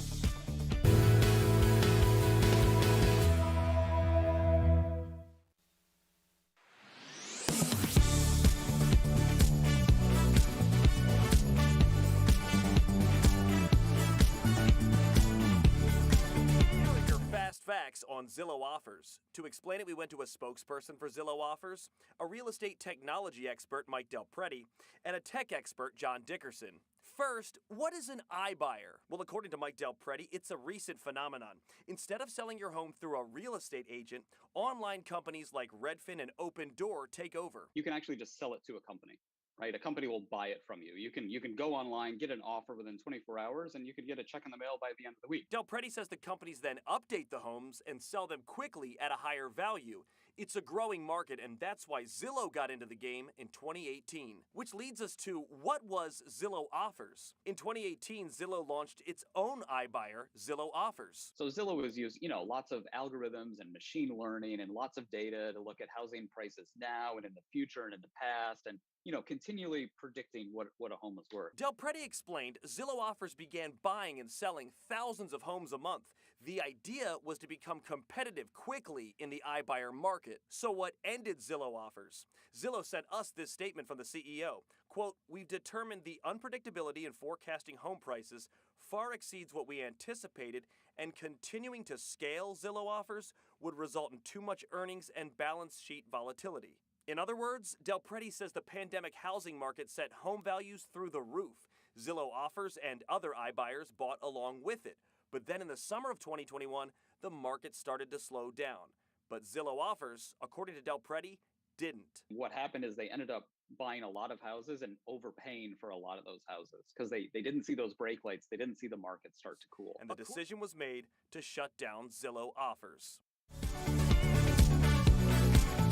This is Daily Blast Live. We're talking about what you're talking about. Oh my gosh. Are you insane? This is a sham. No. Y'all, just It's stop. finally here. Drum roll. It had to have a different side. You're right. Welcome back to DBL. I'm Sam here with Jeff, Al, and Tori. All right, we're going to dive into wedding etiquette. Yes, we are. So Kendall Jenner is dividing the internet over her recent wedding attire. Kendall posted this video wearing this diamond cutout black dress to a friend's wedding, but some say the dress was in poor taste. One person tweeted, quote, "This is so tacky, kind of feels like she wanted more attention than the bride." But another wrote, "If you got it, flaunt it, hun." So Kendall's sister Courtney is also getting heat for her wedding etiquette. She and Travis Barker attended another friend's wedding, looking dapper, of course, in a black dress and tux, but it all went south at the reception. Courtney was seen straddling Travis, packing on some major PDA. So one person tweeted, quote, "I don't see why this is such a big deal. She's happy and free. Let her be." However, another person simply wrote, "This is so cringe." Let me just paint the picture really quick. Okay. When she was atop of Travis, they had played the song All the Small Things by Blink 182. I sound so uncool. Anyway, that's his band. So it was kind of a moment. And it's his birthday. And it was his birthday. But it was still at somebody else's wedding. Correct. But I Okay. wanted to give a little context. Thank you for You're that. welcome. What do you think? I'm offended by the effort she put into the dance. Yeah, there you go, Jeff. Watch it again. What do you Watch mean? it again. This is no lap dance. This is someone who doesn't want to be there. What do you mean? She's fully into it. This is my band. What are you talking about? What? That's She's not a lap kissing dance. on him. She's just kind of bouncing. She's bouncing. Well, She's not he's giving him a helping lap. her. Nobody said she's giving him a lap dance. She's just. Would it bother you if it was at That your wedding? effort, yes. I mean, I feel like we're What sitting about- here having this conversation about a pretty. What about the outfit, though? The outfit. Can we go back and see the outfit? was. It's too I much feel to like me. was too much. I think so, too. But I am a man of a certain age, and I don't know if we're going to pull it up. Okay, so- yeah. So if this is a wedding and the person getting married are in their early mid-20s, this might be okay. I don't think people my age or even in their early 30s would be cool with this. And also, I feel like we're having this conversation while acting like everybody has that and have ever met hasn't gotten insanely drunk at least one wedding in their life. What? So let's stop. It's an open bar. I've been to weddings. I know y'all. I've seen y'all. So let's not act like that lap dance was too much. I've seen some weddings almost end because of some behavior. I think you got to read the room. That room seemed very rowdy, like they were having a good time. So I'm not going to blame Courtney or Travis for simply enjoying the moment where they were celebrating his birthday Right. and they were playing his song. And it seemed like a really rowdy room. Now, if it was a quiet room with like grandma and grandpa on the side and kids on the side, highly inappropriate. Going back to the dress, she looks stunning. She's gorgeous. There's nothing wrong with the dress. However, it is not wedding appropriate in my book. I mean, look, weddings have open bars. So it's like this religious ceremony That doesn't also influence what you wear. It influences how you behave. Okay. How many best man speeches have permanently affected that relationship going forward because But we're everybody's talking about her blacked out? dress. But I'm saying the entire event is a drunken mess. So until we address that part, I feel like that was pretty low grade. All right. And I'm down with the open bar even though I don't drink. It's just, let's be honest. Taylor Swift. Okay, so Taylor Swift's red scarf. Tori, you've been posting a lot Stop about it. this. I'm What? so excited to hear Tori's opinion. What? So her red scarf is getting a lot of attention. So the scarf first appeared in her song All Too Well and also is shown in the short film. In this short film, watch. Left my scarf there at your sister's house, and you still got it in your drawer even now. So at the end of the film, the boyfriend, who many say is based on Jake Gyllenhaal, is seen wearing the scarf years after their breakup. So the red scarf also appears in Taylor's new video. She gives it to her ex's new bride as a gift. Jake hasn't commented on anything or if he still has the scarf. But guess who has? Dionne Warwick recently tweeted, quote, "If that young man has Taylor's scarf, he should return it. It does not belong to you. Box it up. I'll pay the cost of postage. Jake." That's amazing. Dionne Warwick's become this new social commentator. She really has. I love it. So you're invested in this. Tell us. Okay, let me just first start off by saying some of you are not her demo. So this won't react mentally and emotionally to the same scarf. Girls like me who are really romantic and sentimental, and boys, I had a lot of romantic feelings, and a scarf left that smelled like me in like college and high school is a very strong sense memory for a lot of us out there, right? The guy kept it, or you kept the hat or the sweatshirt or whatever. This red scarf, because why it's important is it's the thread in the tapestry of all of Taylor Swift. She's always the dumpy. She's always the one left. She's always the one trying to get revenge. And so it's her brand. This red scarf is so much her brand. She's selling red scarves at TaylorSwift.com. She is for right now? $35. Wait, she's selling red scarves right now? Correct. And she's banking it in. Look at Al. Maybe it's just a marketing ploy, though. Maybe Al, there you is can no sleep. Can I say something? But you can sleep. She ain't sleeping on all the money. You're not her demo. She's not speaking to you. She's speaking to me, who's quietly crying in the shower in the dark. Or she's playing you and she's making bucks Of course off she is, you, but that's laughing entertainment. all the way to the bank. But that's entertainment. I love her whole brand because it got me through a lot of. Can you wake up? I know. Come on. You're on a TV show. Get with it. She's making millions and billions here, and you're falling asleep. You shouldn't be sleeping on that because she's really. I'm sorry, I should be wide awake for the red scarf gag. Tori, I get it, but let's stop acting like she's doing this as a way to help her fans get through something. If she really was, she would either take that money from those sold scarves and donate them somewhere. Might be. You're also very pro-capitalist, and yet the second she wants to do something pro-capitalist, you don't like it. I am not saying that she does not have a right to sell them. I'm just saying I think that we're looking way too deep in the fact that she's just kind of rehashing things that have already happened. Is the rehashing working? It would work. She could sell anything. She's got a diehard fan base. It's like Kiss. They can sell anything with the merchandise. So yes, of course, she could sell buttons and they would sell the same. It's not like that's not I bet what we're she's talking doing it for about. charity, but go ahead, Jeff. I see you trying to get in there. Yeah, I'm trying to get in there because I'm not going to speak to their demo either. I'm not going to speak to your demo. I'm going to speak to my demo. If someone came and gave my wife a scarf from 10 years ago at my wedding, you'd get punched in the face. That's not your demo, but that's how I would handle it. That's the video, the music you video. mean like no regifting? What is she teaching young kids? I'm sure it's more symbolic than like a literal regift. It's an art regift? It's not you a have real this, regift. You have this scarf that's very personal to your relationship, and you go to someone's wedding and you wrap it around their and give it to the wife. And wrap it around their neck. It's literal. I How don't think dare it's you? literal. It's figurative. What do you mean literal? We just saw the video. It's exactly literal. A red scarf. A music video is a creation of art that's about the song and the spirit of Maybe the song. I lost it because it was 10 minutes long. Yeah.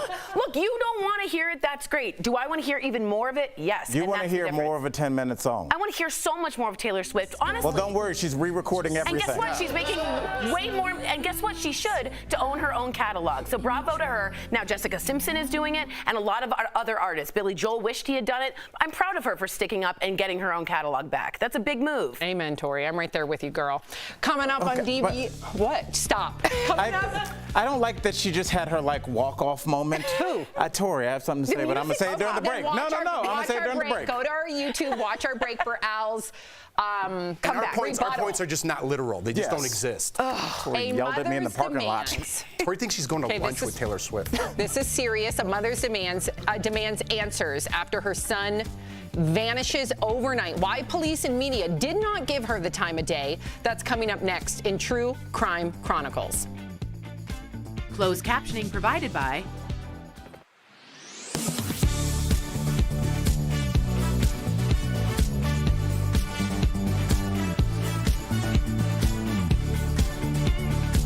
Al. Oh, she still wants the No, I just want to say one thing. This is a real story. There's a picture famously of Taylor Swift in a black and purple scarf, and then famously with Jake Gyllenhaal, and then later there's a picture of Jake wearing said scarf. Ew, really? Yeah, that's the whole scarf game. So he really did take her scarf. Correct. Oh, so it is literal. Jeff's right. Yeah. No, he's complaining about the music video. Of course. But then they're both right. Yes. You're both but right. we're looking at this as if we're just assuming that Taylor was the right person, that she was in the right when they broke up. Maybe her behavior was not appropriate and he broke up with her because of that. You never know. Oh, of course. Anybody could be toxic. Young. Anyone could she be was toxic. super young, as we all were. Or maybe they were was both older, toxic. And maybe it just wasn't working. What are you supposed to marry are you serious with that? Mae West over I there. love You look like you work at a saloon in the 1800s. Look at the thing. Woo! I love my pants. I like how we're having a conversation and Sam just had a twirling. That's Go great. ahead, Al. But no, I think we're just assuming that she was time we look at a relationship or she sings it from her point of view, it's assumed that she is in the right. And I think that's a terrible message to sell any young person coming up, because at least in a breakup song, I'm the victim. That's the brand. But that's not going to help you evolve as an adult and be a better partner. But she also says, I wish I could be the man. You know that song, If I Were... She has a lot of feminist songs, strong anthem songs. No, but what about, hey, I was ridiculous that summer and you should have broke up with me? That should be a song too. What man sings I would. What song is that about? Jay-Z's album. Well, when after Lemonade, that was an album for a lot of guys. Yeah, where well, he was like, hey, yeah. yeah. But I mean, it really did make a lot of guys my age be like, yeah, that's not cool, and that kind of behavior is not okay. And Kevin Hart did a whole stand-up on it. Right. But I wonder if, and maybe people say she's always the victim. That's a complaint. I don't think it's right, but I don't know.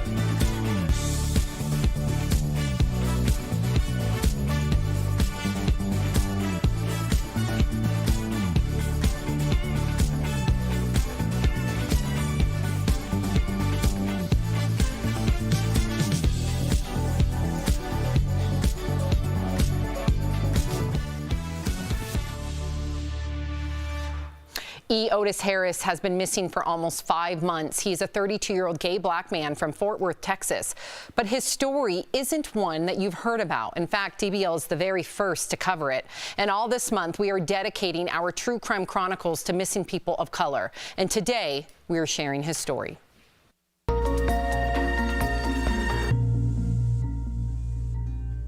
He was the best son ever. Everybody loved Trey. E. Otis, known as Trey, is a special education teacher from Fort Worth, Texas.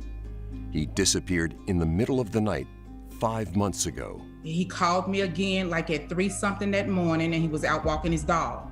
I was like, why are you out walking your dog at 3-something in the morning? The last conversation Corlita had with her son was June 15th, 2021. He just told me to go to bed, and I said, I love you, and he said he loved me too, and that was it. I had a missed call at 4. I called him that morning when I got up at 7:45 to go to work. It was no answer. It went straight to voicemail. And I kept calling all day that day. Something came over me that night when I didn't hear from him. And I was like, he got to be okay. You know, a mother's fear knows something. The next day, Trey's truck was found at 9 a.m. in Aspermont, Texas, 3 hours from Fort Worth. And it was still running. Keys and wallet was still left in the vehicle. There were some workers that were working on the bridge that's there, said they seen a black male get out the truck running after some dogs. And the witnesses that seen the young man that got out the truck said that that was not my son. So who was that man? And where is Trey? He would never call me and we talk like this and just leave. And then you leave everything, your whole apartment, a 2020 GMC truck, money in the bank, your dogs. Somebody knows something, and that's why I wanted to get it out. Trey just would not leave like this. He just wouldn't. I love you, son. Please come home. Call me. Oh, that is heartbreaking. Trey's mom refuses to give up on finding her son. Earlier, we spoke with her to get the latest on his case. Please welcome Corlita Johnson, Trey's mother, who continues her fight to find her son. First off, thank you so much, Ms. Johnson, for being here and for sharing your story. We can't even begin to imagine your pain. You spoke with Trey right before he disappeared. Was he acting odd in any way to you? Did he share anything with you, or did you get a mom's intuition about anything? No, he was perfectly, normal. I mean, as my kid, he was excited, and he was just, he was a little upset earlier in the daytime, but we talked and everything, but not to an instant that I wouldn't talk to him again. Wow. So after Trey's truck was found, explain how local law enforcement in Fort Worth and Aspermont failed to conduct a proper investigation. I felt something weird in my stomach, like something was wrong, and they told me they found his truck. After that, they advised us to come and get the truck. So there was no kind of DNA or nothing taken. They let us absolutely come get the truck. So I, talked to the sheriff and everything there, and came home, and I filed a police report for Fort Worth on that Saturday. But because he was already in the system as missing, they said that they couldn't take my report. I was thinking he's been here a resident for 32 years. You know, that would be normal for a Fort Worth Police Department to take up the case. But because his truck was found in Aspermont, Texas, it was up to that sheriff department to take everything. Wow. Wow. Yeah. Wow. That's just. There's so. I'm going to be professional and just ask my next question, but I'm in shock. But there's a number of things that you find just don't add up about Trey's disappearance. Like there was a suitcase that was found. Like, can you walk us through that? Okay, so also his phone was pinged last in Quanah, Texas. It's like and then his suitcase was found on the side of the freeway in Paducah, Texas. Whoa. And then the truck was found in Aspermont. So to me, it's like a scavenger hunt. You're making us try to find these things. And the guy that picked up the suitcase thought it was a toolbox. Just passing by. I mean, he said it was not like it was thrown. It's like it was placed there. There was no scratches, nothing on the suitcase. All right, this is amazing because you're now taking matters into your own hands, which I think all mothers watching are like, yep. And there are now new developments. What can you share? And bravo for taking the initiative. The only thing I know now is that his Facebook password was changed, and it came out of Corpus Christi, Texas. And that was on August the 2nd. I mean, we've been doing so much investigation that it's like, it's crazy. But I gave them, it gave us the IP address, it gave us the name of the computer, and that it was out of Corpus Christi, Texas, but nobody has done anything about that as well. We got to get you on Amateur Sleuths or something. How have organizations like Black and Missing helped you raise awareness and given you support through this heartbreaking ordeal? This is the first news conference I've done. I have done nothing in my own city. They turned me down. Nobody has done anything. So Black and Missing has been wonderful because without them, I wouldn't be talking to you guys today. Wow. If you have any information about Trey's disappearance, of course, please contact authorities. And for information and updates on Trey's case and other missing loved ones, go to blackandmissinginc.com. Ms. Johnson, we are with you and we hope we are helping the fight. Thank you so much for joining us. Thank you for reaching out to me. Yours.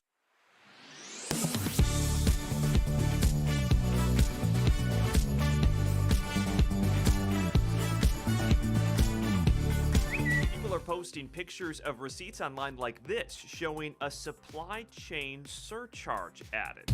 So is this really happening? And if so, who's charging it? Let's verify.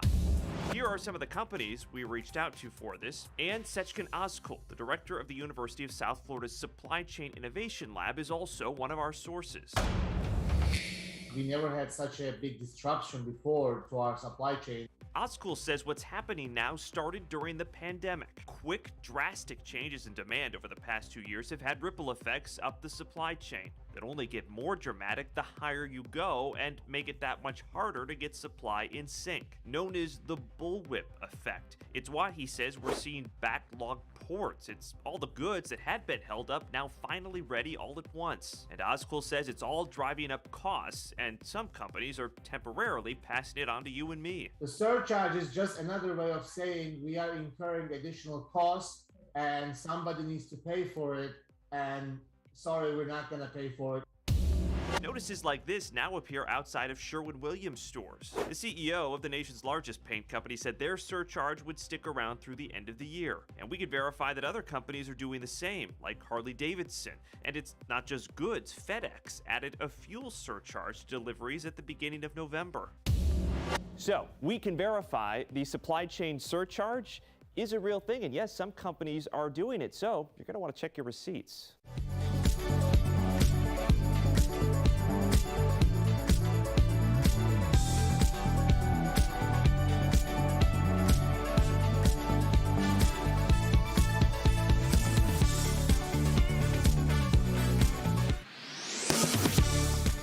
Tomorrow on DBL, actress Jenny Garth joins us live, and she's dishing the most revealing set secrets from her Beverly Hills 90210 days.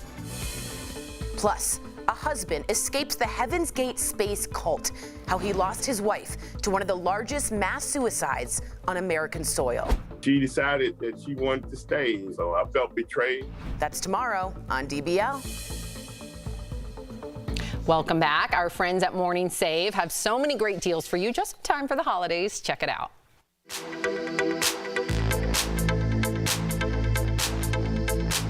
All right, what do you have for us today, Stephanie?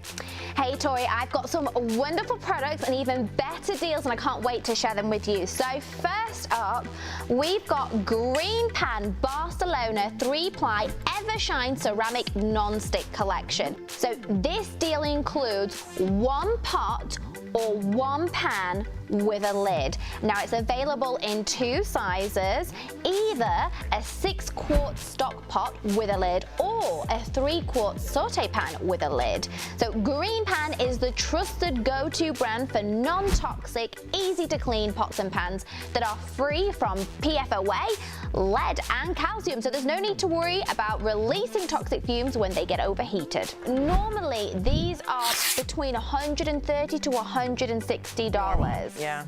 Now they're only $39 for the 3-quart saute pan with lid and $49 for the 6-quart stock pot with lid. Guys. Which means you'll be saving up to 70%. I get so nervous now because I wasn't using this right pan, the green pan, and I saw little flecks, and they're like so dangerous. So please, guys, look into, if you heat, I cook a lot, please be careful. This is such a safer pan and great price.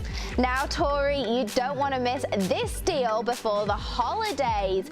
We've got the Vermi VT3 Lite smartwatch. So the deal includes one smartwatch with a charger, and it comes in 2 colors. So we've got this gorgeous black one here, and my favorite. Yeah, look at that, Steph, that's yours. Pink. Yes. I love it. Monitor your health through your heart rate, sleep, and more. So normally these are $69, but we've got them for only $25, which saves our viewers up to 64%. We're like givers, we're like little elves. Now, this next item is absolutely genius. It is a 2-pack of adjustable height phone and tablet stands with 360 rotation, so you can put it anywhere you want. So this deal includes 2 stands.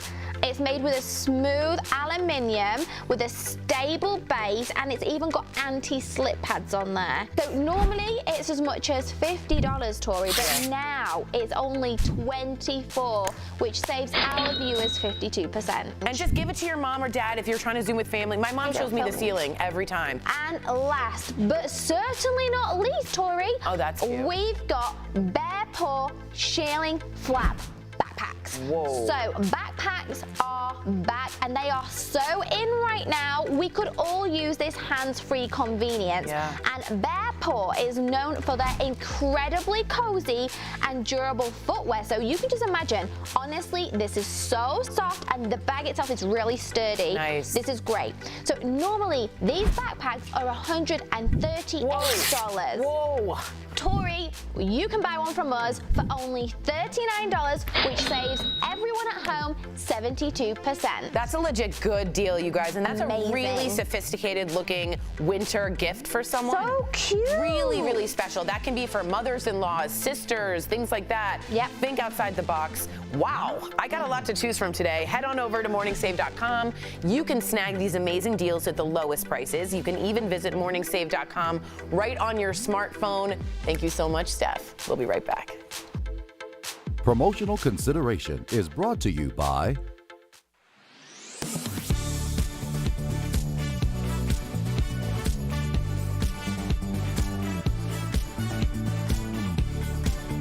Airpods exploded into the marketplace 5 years ago and remain a popular way to listen to music and answer calls. But a viral tweet with more than 3,800 likes and a similar Facebook post with 10,000 shares claims that convenience comes with dangerous health effects. So, let's verify.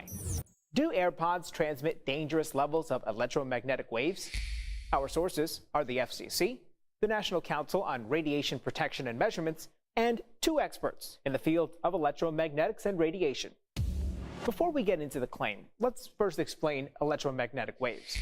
Every electronic device in your home sends out streams of invisible energy waves.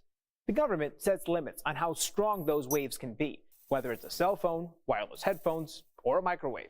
We know for very high intensity energy, definitely it can cause harm, can kill you.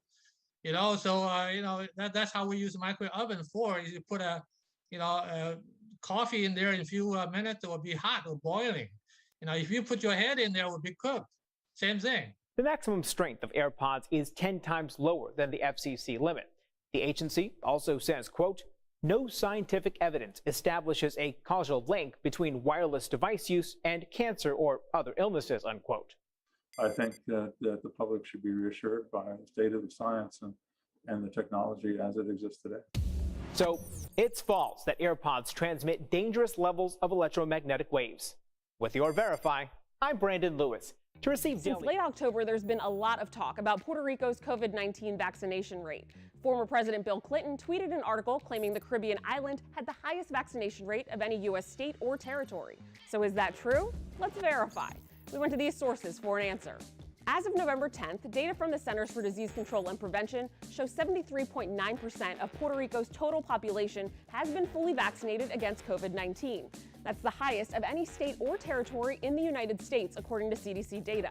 Puerto Rico's Department of Health shows a slightly lower vaccination rate at 70.5%. So Verify used population data from the 2020 census and the number of fully vaccinated people within each state or territory based on their local data available on November 10th to triple check those numbers.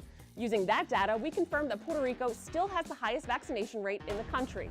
So we can verify, yes. According to both CDC data and local health department data, Puerto Rico has the highest COVID-19 vaccination rate of any U.S. state or territory. According to CDC data, Guam and Vermont have the next highest vaccination rates for COVID-19. With your Fast Fact, I'm Ariande Till.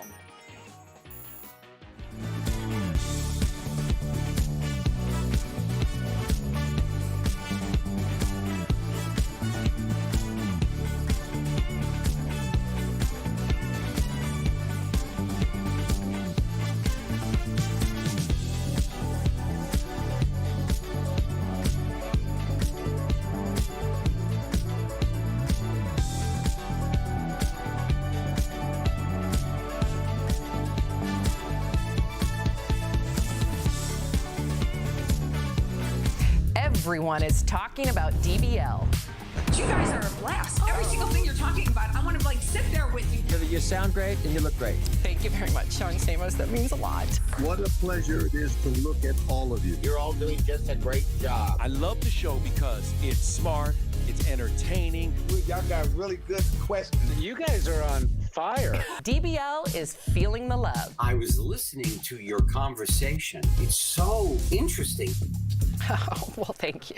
He's talking to me mostly. I got to read this comment really quickly from Lula. First of all, everybody's talking about the red scarf. Lula A says, I am still confused on why we talked about this scarf thing. Welcome to the club, Lula. We love it. Fair. Jeff and Al as well. DBL's new every day. We'll see you tomorrow. Bye, guys. Bye, guys.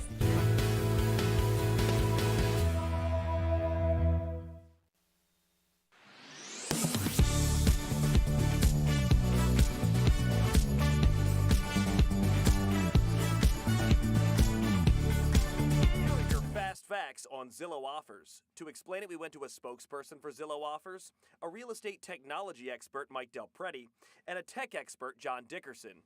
First, what is an iBuyer? Well, according to Mike Del Prete, it's a recent phenomenon. Instead of selling your home through a real estate agent, online companies like Redfin and Open Door take over. You can actually just sell it to a company. Right, a company will buy it from you. You can go online, get an offer within 24 hours, and you can get a check in the mail by the end of the week. Del Prete says the companies then update the homes and sell them quickly at a higher value.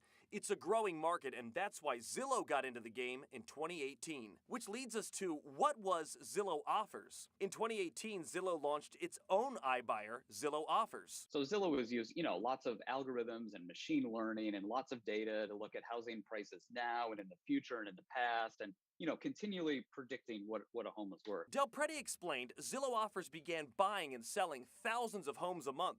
The idea was to become competitive quickly in the iBuyer market. So what ended Zillow Offers? Zillow sent us this statement from the CEO. Quote, we've determined the unpredictability in forecasting home prices far exceeds what we anticipated, and continuing to scale Zillow Offers would result in too much earnings and balance sheet volatility. In other words, Del Prete says the pandemic housing market sent home values through the roof. Zillow offers and other iBuyers bought along with it. But then in the summer of 2021, the market started to slow down. But Zillow offers, according to Del Prete, didn't. What happened is they ended up buying a lot of houses and overpaying for a lot of those houses because they didn't see those brake lights. They didn't see the market start to cool. And the decision was made to shut down Zillow offers.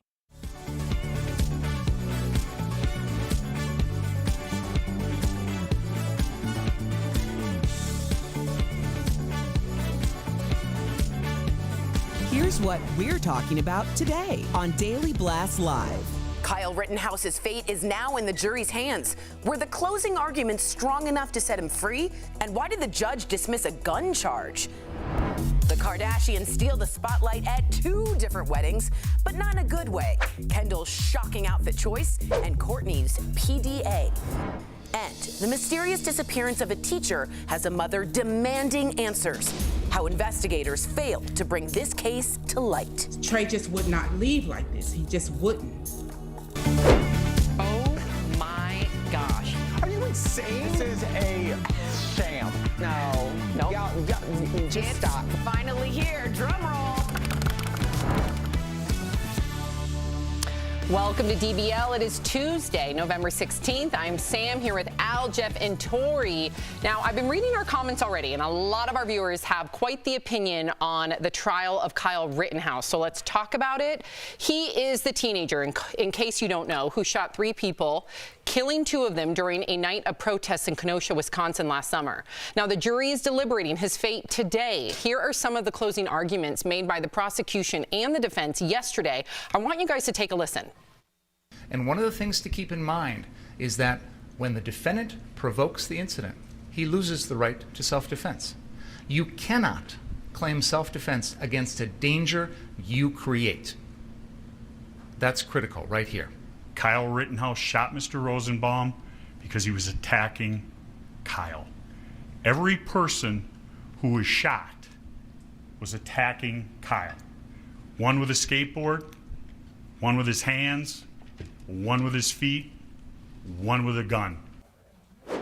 So something shocking happened in the district attorney's closing arguments. He pointed an AR-15, you see right there, near the jury with his finger on the trigger. A lot of people online, including some of our viewers, thought this was a bad call. So the judge also, this is another thing that a lot of you are talking about, the judge moved to dismiss the charge of possession of a dangerous weapon by a minor, saying that it was unclear whether that rifle qualified under the law. Of course, we all have our opinions, but I think what's really important is to hear from a legal expert. So we are joined by former prosecutor, veteran trial attorney, and of course, friend of the show, Mark Eiglarsh. Mark, what's up, man? Hey, Mark, great to see you. Great to see you guys. Okay, so let's start with the closing arguments yesterday. How do you think the prosecution and the defense did in this case, in your legal opinion? They both did well. They argued their strongest positions. The prosecutor's position is you don't avail yourself of self-defense when you provoked the attacks. You did it. You went to that city. You went there with a gun that you weren't supposed to have. You claimed you were an EMT when you weren't. You put yourself in a very dangerous situation, and the way that you moved that gun around provoked others, and it was reasonably foreseeable. The defense, on the other hand, said, okay, when he was there, he was attacked. And when he was attacked, he reasonably feared death or great bodily harm, and he did what he was allowed to do under the law. Not guilty. Wow, that's a really good wrap up. That's a really good wrap up. All right, let's talk about the judge for a minute, Mark, because I am all over this Judge Schroeder. A lot of people are saying, sorry, Jeff, he has the same last name, no relation, saying he has not been fair with some of his decisions. I certainly feel like it's been a biased bench. What's your take on this, Mark?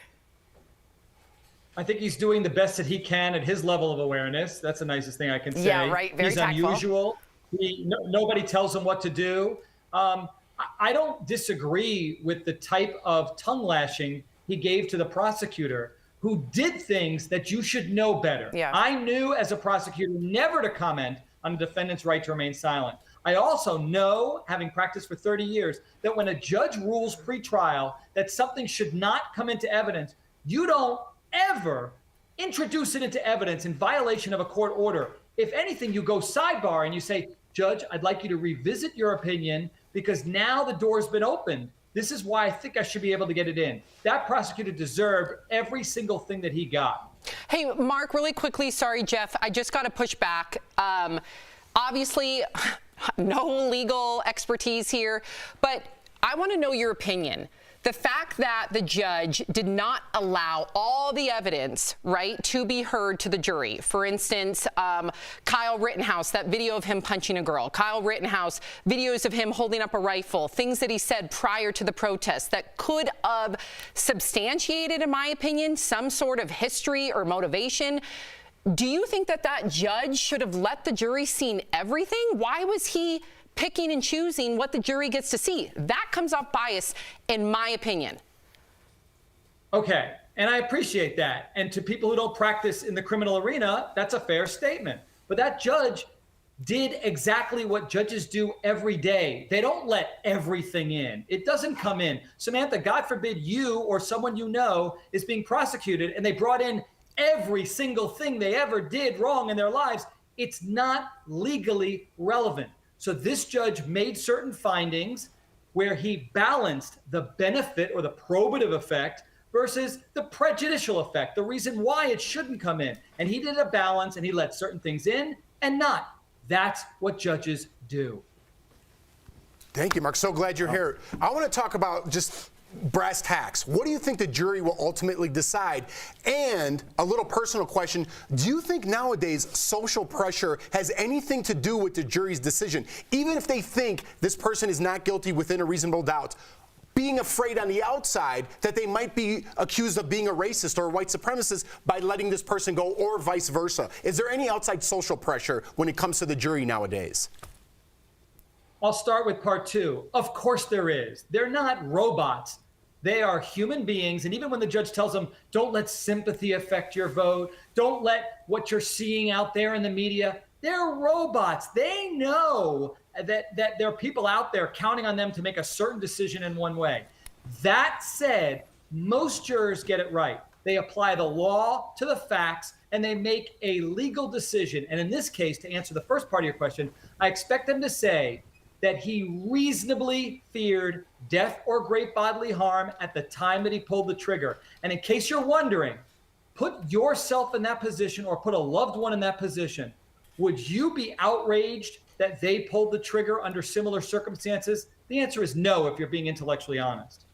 All right. Well, Mark, I'm actually that's going to make me kind of change the question I'm supposed to ask, and I'm going to ask you this. We talk about precedent a lot of times with the law. We also know that we're in a time where there's a lot of political uprising, and there's people that protest quite often. If Kyle is found guilty, will that set precedent that now other people can then go to protests armed and then say, if they do discharge their firearm, I felt scared, and then kind of fall under a safety net of Kyle's law? If he's found innocent. If he's found innocent, yes. setting that precedent. This is not precedent. These facts are extremely unique to him and this case, as are every set of facts. The law has always allowed people to legally carry weapons, much to my dismay, because this is a killing machine that he had in his hands, and I don't think he should have had one, and my kids would never have something like that. But that said, it's their legal right to do so. But this doesn't set precedent. The law always allowed people to be in places with a gun as long as... Oh no, I hope we didn't lose Mark.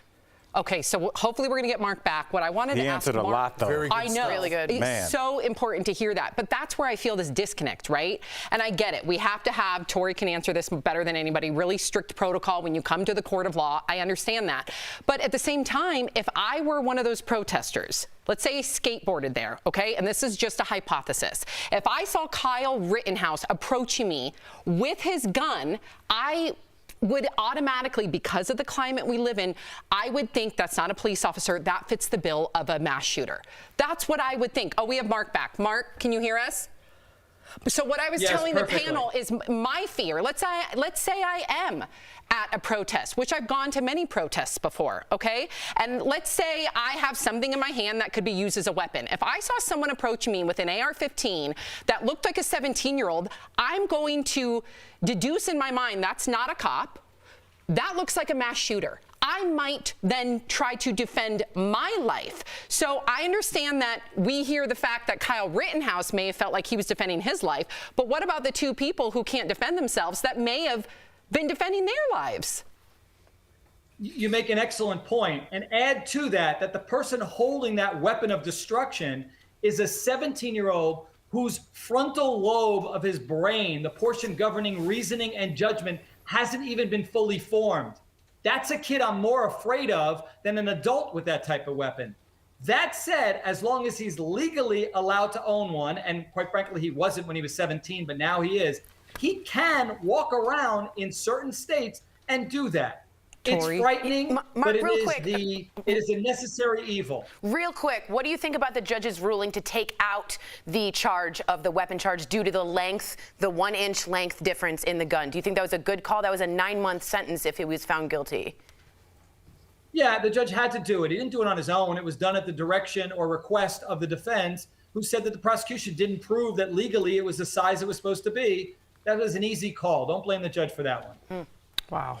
Well, you are always, you're always here to clarify. I will never understand the law, but thank you, Mark, for trying to put it in layman's terms for us. We appreciate you. For more information on Mark and his law firm, go to speaktomark.com. We'll be right back. Thank you, Mark. He's talking about. Mark. Appreciate you, man. Thank you. Closed captioning provided by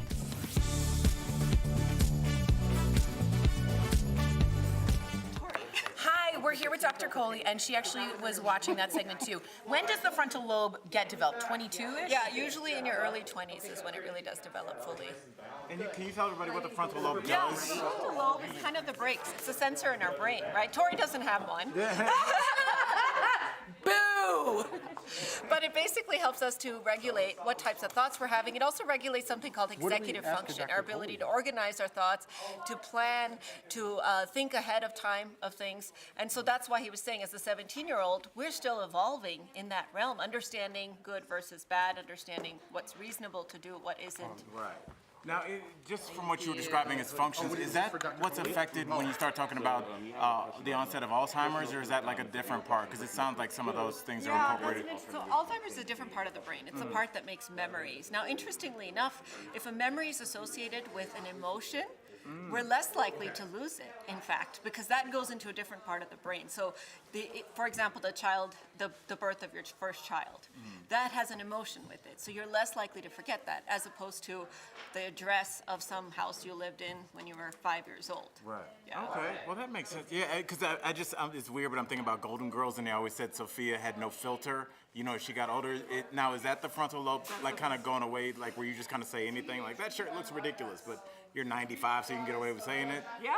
So it's a filter, but it also can have the opposite effect. So it's people who are very reluctant to share things, or people who spend a lot of time thinking. So the frontal lobe is really kind of our overarching big brain. It helps the rest of the brain on how to sort of express things. Now, there's a different part of the brain called the cerebellum that regulates the volume on our emotions. So our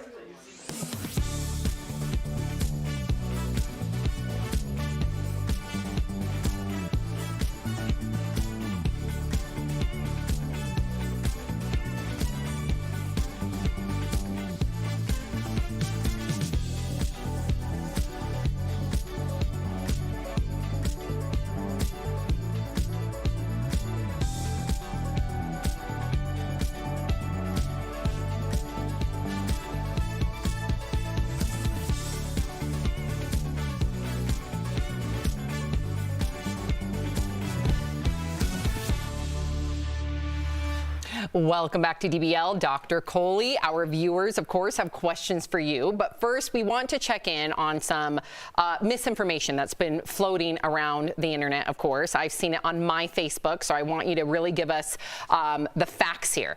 Robert F. Kennedy Jr. is saying that COVID vaccines are deadlier than all other vaccines, and that they are responsible for more deaths than all other vaccines combined from the last 30 years. That's what he's saying, okay? However, this is based on a website that collects self-reported adverse effects. So is there any truth at all to what Robert F. Kennedy Jr. is saying?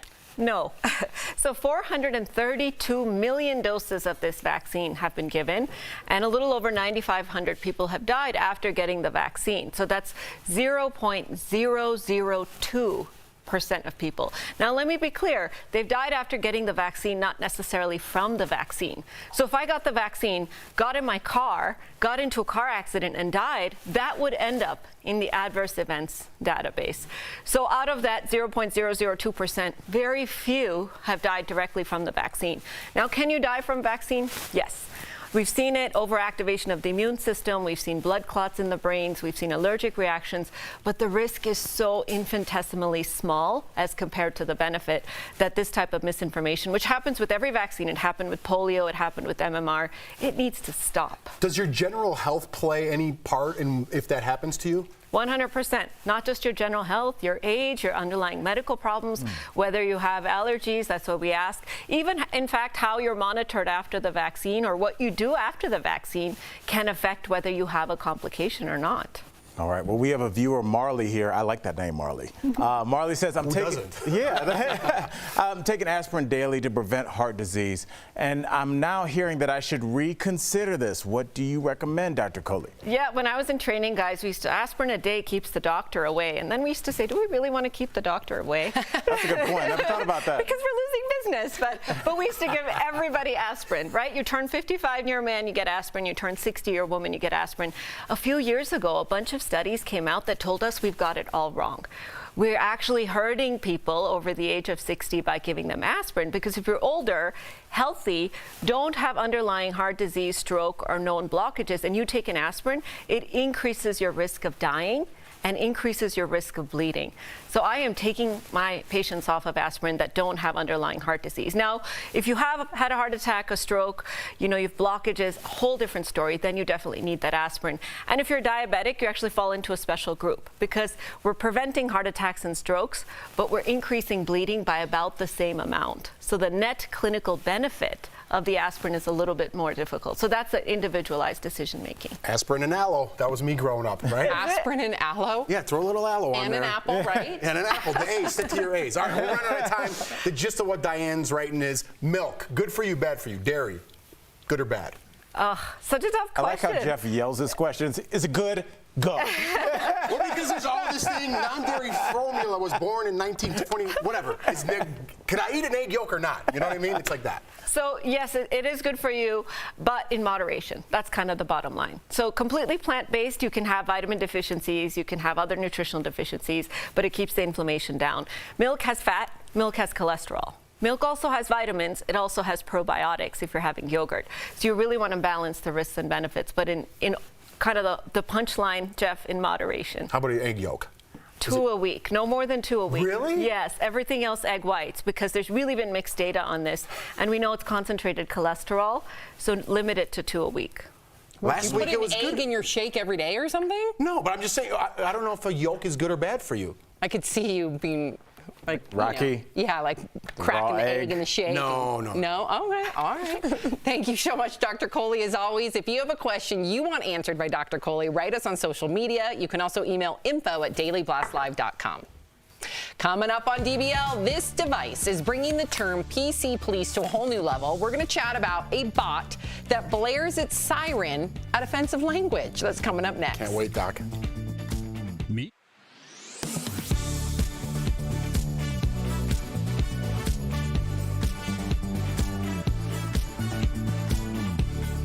People are posting pictures of receipts online like this, showing a supply chain surcharge added. So, is this really happening? And if so, who's charging it? Let's verify.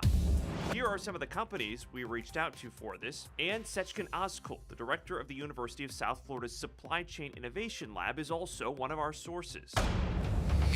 We never had such a big disruption before to our supply chain. Ozkul says what's happening now started during the pandemic. Quick, drastic changes in demand over the past 2 years have had ripple effects up the supply chain. that only get more dramatic the higher you go and make it that much harder to get supply in sync, known as the bullwhip effect. It's why he says we're seeing backlogged ports. It's all the goods that had been held up now finally ready all at once. And Ozkul says it's all driving up costs, and some companies are temporarily passing it on to you and me. The surcharge is just another way of saying we are incurring additional costs and somebody needs to pay for it, and sorry, we're not going to pay for it.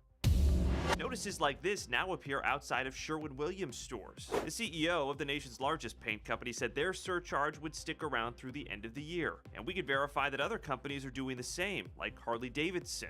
And it's not just goods. FedEx added a fuel surcharge to deliveries at the beginning of November.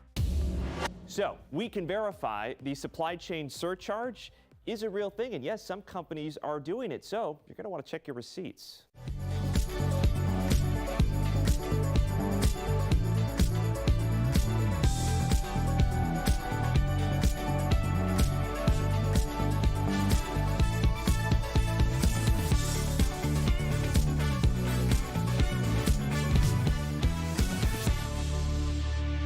Welcome back to DBL. We've all heard of Alexa or Siri, but there's a new AI device in development that's getting a lot of attention. The device will monitor and stop conversations if something said is not politically correct. It listens for triggering language like racial slurs, offensive jokes, and even slut shaming. It then emits an alarm. So the idea is it can be used in classrooms, universities for PC police use, but it can even be used at dinner parties, family gatherings, maybe at your own home if you just want to ignite your own self-critique. All right, so what do we think about this? Obviously, I want to attack this as being ridiculous, but as a teacher, I thought about like how this could be useful. And not only have I taught middle school, but I also taught English as a second language.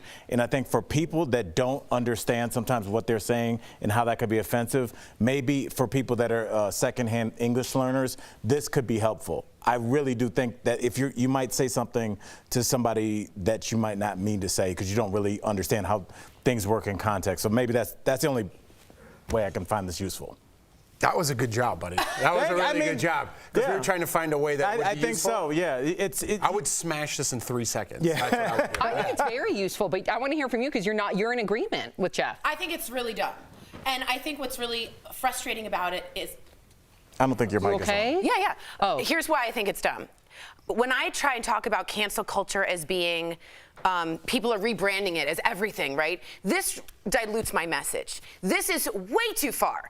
Human beings can have discernment. They can tell jokes satirical. They can have TV shows on with bad language. Huck Finn has bad language if I'm reading it in school. At no point do I need a robot to emit a 2-minute, extremely loud alarm instead of having a conversation that might be controversial. This feels like the right or what one side brought it to just dilute the message and make us look dumb. I think everybody would have to be on board. So a university, that seems way too much. How are you going to get the consent of everybody without them feeling publicly shamed? That's already happening in universities without this thing. Well, as far as this device goes, if it were in a household, for instance, let's say I got the consent of everyone in my household, and we're not going to place shame on anybody. It's just to learn. Like, for instance, I'm going to be fully forthright with everybody right now. I went on Instagram and I used the hashtag river rat because I was sitting in a river. I had no idea it was an offensive term. I had no idea. I pressed send to go on Instagram and post my picture. Instagram stopped me. Thank goodness. And they had a little badge that said, this is an offensive term. I immediately Googled the term and I learned the origin of that term and how offensive it can be to certain communities. I was very grateful in that moment that I learned what that term really meant, how I could have offended and hurt someone. I never want to hurt someone. I would imagine most people don't want to hurt people. So I think it could be very beneficial if you can take the shame out of it and just use it as a learning tool. That's my opinion. I think I might be down with that technology, just because it would just save you. Imagine if that had been allowed to go out. I know. But who's telling the robot what words you can and cannot use? That's a really subjective thing to emit an alarm. Yeah, but how fancy is AI? I'm sure you could say, listen, is it smarter than a brain where someone could have said. They usually are smarter than a but brain. could they say discernment, Sam? Like someone could have said, hey, that word means this. Does it need But what a if robot? no one's in my household to tell me? I think every household can make their own decision. I don't think it should be placed in an environment without people's consent, because then shame's going to be involved. And that's, to Jeff's point, it makes you almost push back when someone tries to educate you. But if it's in your own household, then you can tweak the AI by saying swear words, let's not apply those, only certain terms maybe, or offensive language. I don't know how you could tweak an AI. I'm pretty sure you could, given how evolved AI is. But I guess I'm for it with certain consenting groups. Ooh, we'll be right back. Promotional consideration is brought to you by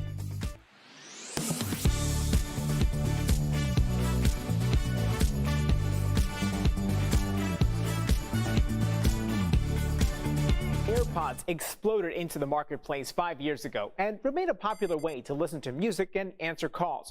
But a viral tweet with more than 3,800 likes and a similar Facebook post with 10,000 shares claims that convenience comes with dangerous health effects. So, let's verify. Do AirPods transmit dangerous levels of electromagnetic waves? Our sources are the FCC, the National Council on Radiation Protection and Measurements, and 2 experts in the field of electromagnetics and radiation. Before we get into the claim, let's first explain electromagnetic waves.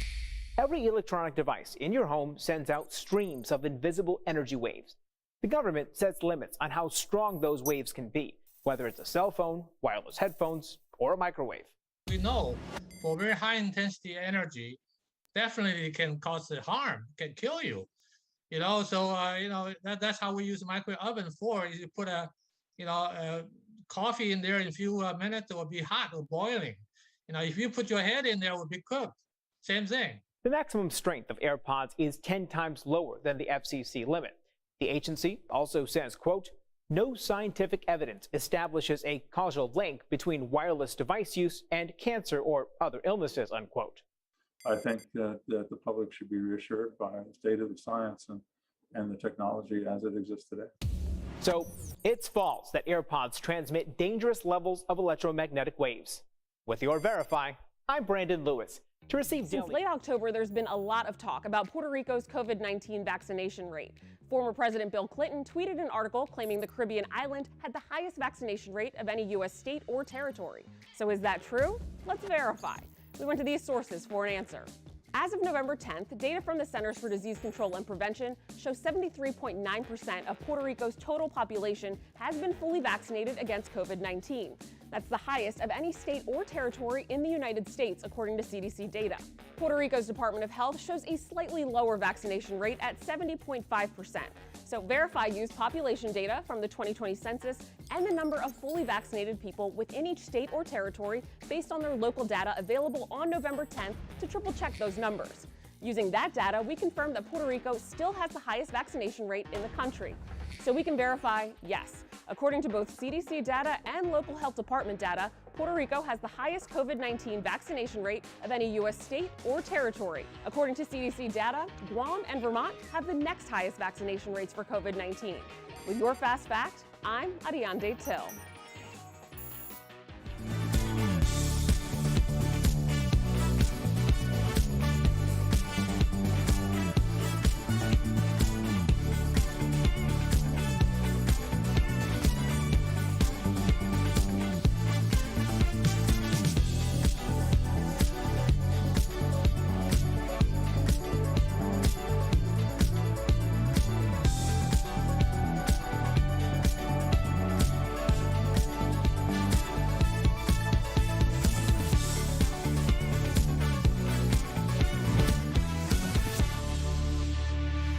If you're leaving us, you can watch the second half of the show online. Watch on YouTube, dailyblastlive.com, or our DBL mobile app.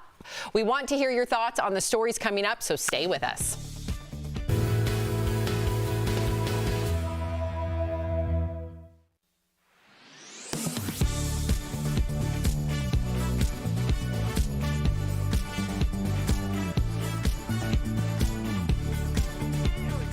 Facts on Zillow Offers. To explain it, we went to a spokesperson for Zillow Offers, a real estate technology expert, Mike Del Prete, and a tech expert, John Dickerson. First, what is an iBuyer? Well, according to Mike Del Prete, it's a recent phenomenon.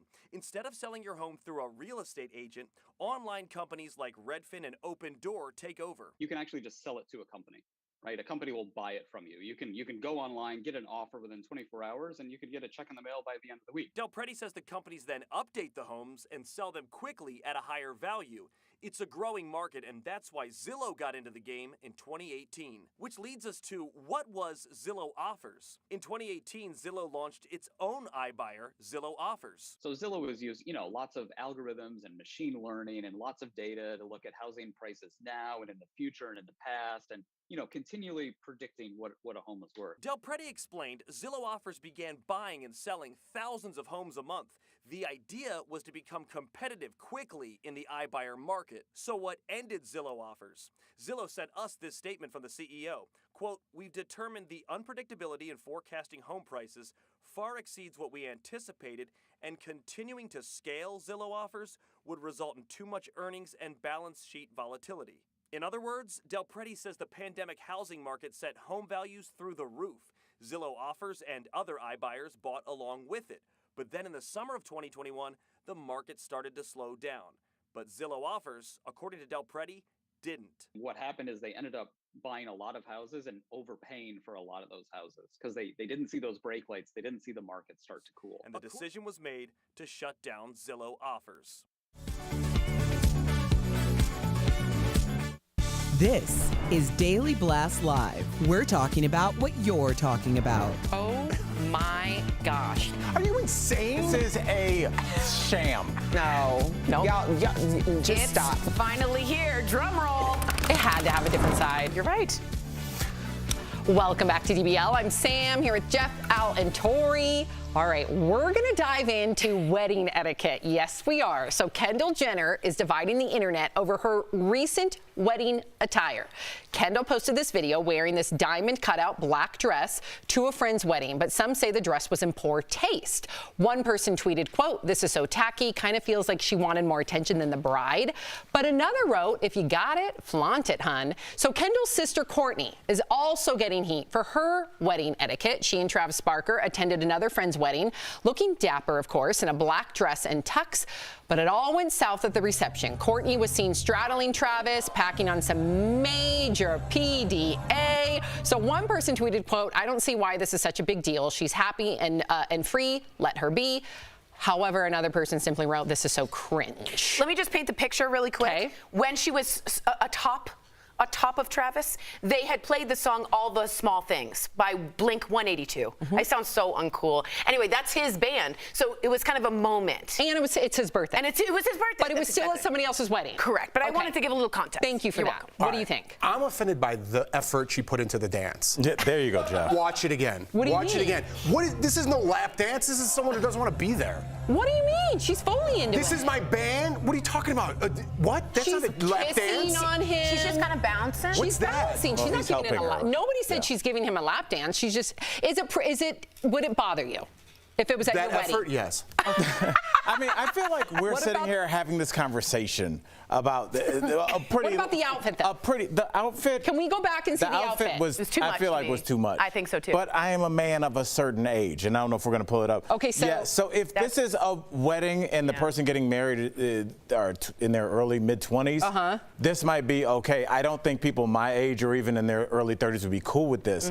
And also, I feel like we're having this conversation while acting like everybody that and have ever met hasn't gotten insanely drunk at least one wedding in their life. What? So let's stop. It's an open bar. I've been to weddings. I know y'all. I've seen y'all. So let's not act like that lap dance was too much. I've seen some weddings almost end because of some behavior. I think you got to read the room. That room seemed very rowdy, like they were having a good time. So I'm not going to blame Courtney or Travis for simply enjoying the moment where they were celebrating his birthday. Right. And they were playing his song. And it seemed like a really rowdy room. Now, if it was a quiet room with like grandma and grandpa on the side and kids on the side, highly inappropriate. Going back to the dress, she looks stunning. She's gorgeous. There's nothing wrong with the dress. However, it is not wedding appropriate in my book. I mean, look, weddings have open bars. So it's like this religious ceremony that doesn't influence what you wear. It influences how you behave. Okay. How many best man speeches have permanently affected that relationship going forward because everybody's blacked out? But I'm saying the entire event is a drunken mess. So like until we address that part, like I feel like that was pretty low grade. All right. And I'm down with the open bar even though I don't drink. It's just, let's be honest. Taylor Swift. Okay, so Taylor Swift's red scarf. Tori, you've been posting a lot about this. I'm so excited to hear Tori's opinion. So her red scarf is getting a lot of attention. So the scarf first appeared in her song All Too Well and also is shown in the short film. In this short film, watch. Left my scarf there at your sister's house, and you still got it in your drawer even now. So at the end of the film, the boyfriend, who many say is based on Jake Gyllenhaal, is seen wearing the scarf years after their breakup. So the red scarf also appears in Taylor's new video. She gives it to her ex's new bride as a gift. Jake hasn't commented on anything or if he still has the scarf. But guess who has? Dionne Warwick recently tweeted, quote, "If that young man has Taylor's scarf, he should return it. It does not belong to you. Box it up. I'll pay the cost of postage. Jake." That's amazing. Dionne Warwick's become this new social comment. She really has. I love it. So you're invested in this. Tell us. Okay, let me just first start off by saying some of you are not her demo. So you won't react mentally and emotionally to the same scarf. Girls like me who are really romantic and sentimental, and boys, I had a lot of romantic feelings, and a scarf left that smelled like me in college and high school is a very strong sense memory for a lot of us out there, right? The guy kept it, or you kept the hat or the sweatshirt or whatever.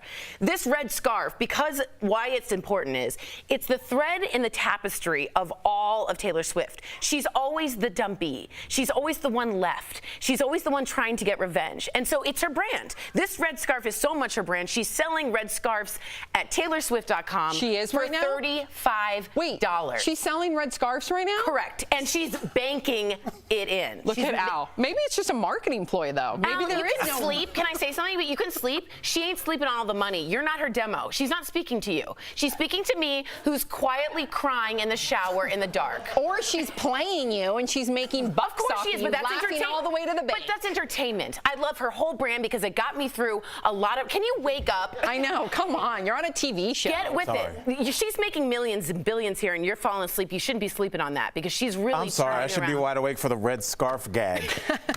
Tori, I get it, but let's stop acting like she's doing this as a way to help her fans get through something. If she really was, she would either take that money from those sold scarves and donate them somewhere.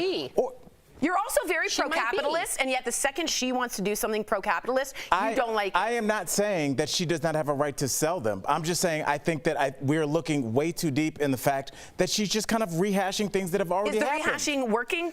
It would work. She could sell anything. She's got a diehard fan base. It's like Kiss. They can sell anything with the merchandise. So yes, of course, she could sell buttons and they would sell the same. It's not like what we're talking about. I bet she's doing it for charity. But go ahead, Jeff. I see you trying to get in there. Yeah, I'm trying to get in there because I'm not going to speak to their demo either. I'm not going to speak to your demo. I'm going to speak to my demo. Okay. If someone came and gave my wife a scarf from 10 years ago at my wedding, you'd get punched in the face. That's not your demo, but that's how I would handle it. That's the music video. You mean like no regifting? What is she teaching young kids? I'm sure it's more symbolic than like a literal regift. It's an art piece. Regift? It's not a real regift. You have this scarf that's very personal to your relationship, and you go to someone's wedding and you wrap it around and give it to the wife. Wrap it around their neck. It's literal. How dare you? It's literal. It's figurative. What do you mean literal? We just saw the video. It's exactly literal. A red scarf. A music video is a creation of art that's about the song and the spirit of the song. Maybe I lost it because it was 10 minutes long. Yeah. Look, you don't want to hear it. That's great. Do I want to hear even more of it? Yes. You want to hear more of a 10-minute song. I want to hear so much more of Taylor Swift, honestly. Well, don't worry. She's re-recording everything. And guess what? She's making way more. And guess what? She should to own her own catalog. So bravo to her. Now Jessica Simpson is doing it, and a lot of other artists. Billy Joel wished he had done it. I'm proud of her for sticking up and getting her own catalog back. That's a big move. Amen, Tori. I'm right there with you, girl. Coming up on DB. What? Stop. I don't like that she just had her walk-off moment. Who? Tori, I have something to say, but I'm going to say it during the break. No. I'm going to say it during the break. Go to our more YouTube. Watch our break for Al's And comeback. our points are just not literal. They just don't exist. Tori yelled at me in the parking lot.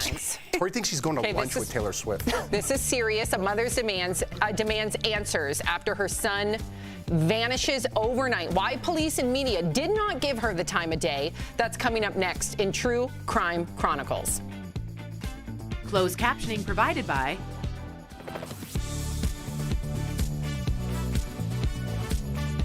Al?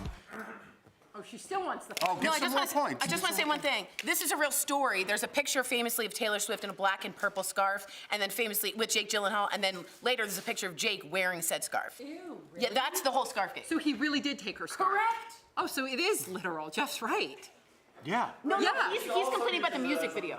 Of course. But then they're both right. Yes. You're both But right. like we're looking at this as if like we're just assuming that Taylor was the right person, that she was in the right when they broke up. Maybe her behavior was not appropriate, and he broke up with her because of that. You never know. Oh, of course. She Anybody was could be super toxic. young. Anyone could She be was toxic. super young, as we all were. Or maybe they He were was both older, toxic. And like maybe it just wasn't working. What are you supposed to marry the? Are you serious with that?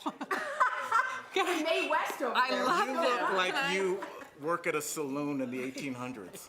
Look at the thing. Woo! Woo! I love my pants. I like how we're having a conversation, and Sam just had a twirling. That's Go great. ahead, Al. But no, I think we're just assuming that she was, every time we look at a relationship or she sings it from her point of view, it's assumed that she is in the right, and I think that's a terrible message to sell any young person coming up, because Pop star at least. in a breakup song. I'm the victim. That's the brand. But that's not going to help you evolve She as also an says- adult and be a better partner. But she also says, I wish I could be the man. You know that song, If I Were... She's a lot of feminist songs, strong anthem songs. No, but what about, hey, I was ridiculous that summer and you should have broke up with me? That should be a song that? too. What man sings I would.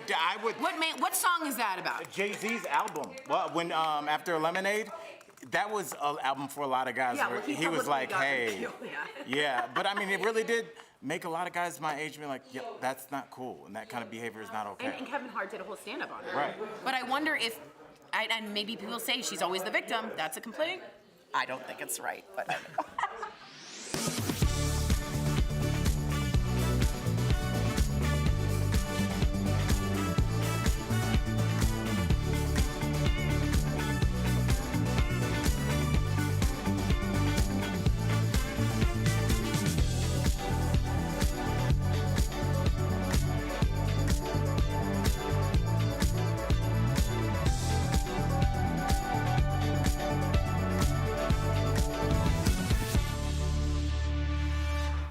E. Otis Harris has been missing for almost 5 months. He's a 32-year-old gay black man from Fort Worth, Texas.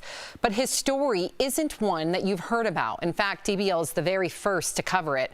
And all this month, we are dedicating our True Crime Chronicles to missing people of color. And today, we are sharing his story.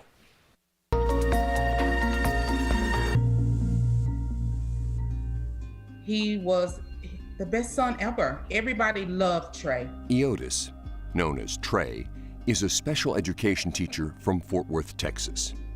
He disappeared in the middle of the night 5 months ago. He called me again like at 3-something that morning, and he was out walking his dog.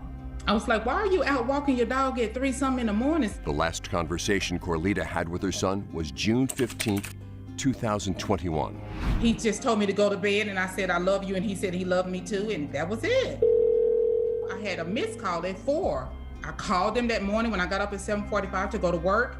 It was no answer. It went straight to voicemail, and I kept calling all day that day. Something came over me that night when I didn't hear from him, and I was like, he got to be okay. You know, a mother's fear knows something. The next day, Trey's truck was found at 9 a.m. in Aspermont, Texas, 3 hours from Fort Worth. And it was still running.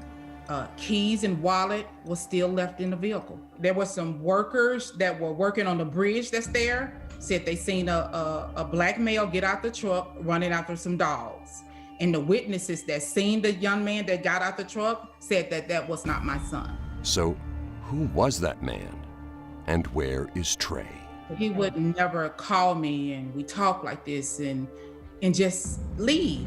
And then you leave everything, your whole apartment, a 2020 GMC truck, money in the bank, your dogs. Somebody knows something, and that's why I wanted to get it out. Trey just would not leave like this. He just wouldn't. I love you, son. Please come home. Call me. Oh, that is heartbreaking. Trey's mom refuses to give up on finding her son. Earlier, we spoke with her to get the latest on his case. Please welcome Corlita Johnson, Trey's mother, who continues her fight to find her son. First off, thank you so much, Ms. Johnson, for being here and for sharing your story. We can't even begin to imagine your pain. You spoke with Trey right before he disappeared. Was he acting odd in any way to you? Did he share anything with you, or did you get a mom's intuition about anything? No, he was perfectly, normal. I mean, as my kid, he was excited, and he was just, he was a little upset earlier in the daytime, but we talked and everything, but not to an instant that I wouldn't talk to him again. Mm-hmm. Wow. So after Trey's truck was found, explain how local law enforcement in Fort Worth and Aspermont failed to conduct a proper investigation. I felt something weird in my stomach, like something was wrong, and they told me they found his truck. After that, they advised us to come and get the truck. So there was no kind of DNA or nothing taken. They let us absolutely come get the truck. So I, talked to the sheriff and everything there, and came home, and I filed a police report for Fort Worth on that Saturday. But because he was already in the system as missing, they said that they couldn't take my report. I was thinking he's been here a resident for 32 years. That would be normal for a Fort Worth Police Department to take up the case. But because his truck was found in Aspermont, Texas, it was up to that sheriff department to take everything. Wow. Wow. Yeah. Wow. That's just. There's so. I'm going to be professional and just ask my next question, but I'm in shock. But there's a number of things that you find just don't add up about Trey's disappearance. Like there was a suitcase that was found. Like, can you walk us through that? Okay. So also, his phone was pinged last in Quanah, Texas. It's like and then his suitcase was found on the side of the freeway in Paducah, Texas. Whoa. And then the truck was found in Aspermont. So to me, it's like a scavenger hunt. You're making us try to find these things. And the guy that picked up the suitcase thought it was a toolbox. Just passing by. I mean, he said it was not like it was thrown. It's like it was placed there. There was no scratches, nothing on the suitcase. All right, this is amazing, because you're now taking matters into your own hands, which I think all mothers watching are like, yep. And there are now new developments. What can you share? And bravo for taking the initiative. The only thing I know now is that his Facebook password was changed, and it came out of Corpus Christi, Texas. And that was on August the 2nd. I mean, we've been doing so much investigation that it's like, it's crazy. But it gave us the IP address, it gave us the name of the computer, and that it was out of Corpus Christi, Texas, but nobody has done anything about that as well. We got to get you on Amateur Sleuths or something. How have organizations like Black and Missing helped you raise awareness and given you support through this heartbreaking ordeal? This is the first news conference I've done. I have done nothing in my own city. They turned me down. Nobody has done anything. So Black and Missing has been wonderful, because without them, I wouldn't be talking to you guys today. Wow. If you have any information about Trey's disappearance, of course, please contact authorities. And for information and updates on Trey's case and other missing loved ones, go to blackandmissinginc.com. Ms. Johnson, we are with you, and we hope we are helping the fight. Thank you so much for joining us. Thank you for reaching out to me. Your insurance.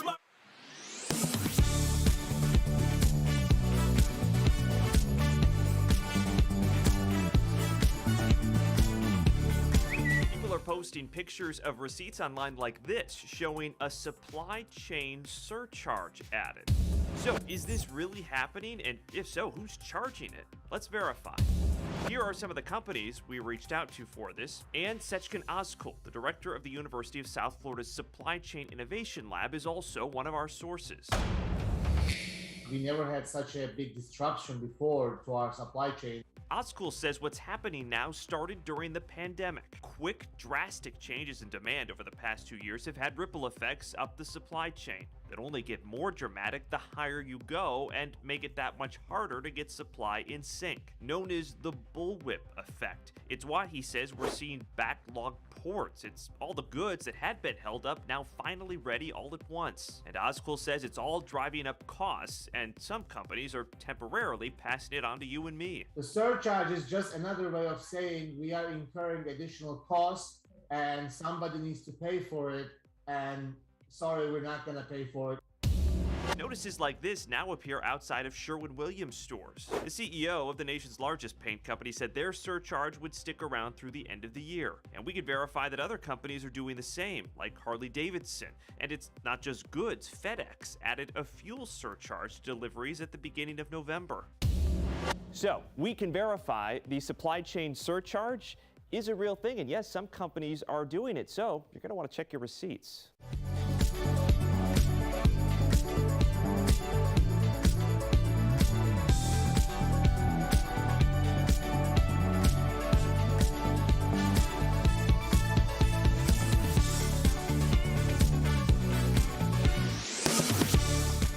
Tomorrow on DBL, actress Jenny Garth joins us live, and she's dishing the most revealing set secrets from her Beverly Hills 90210 days.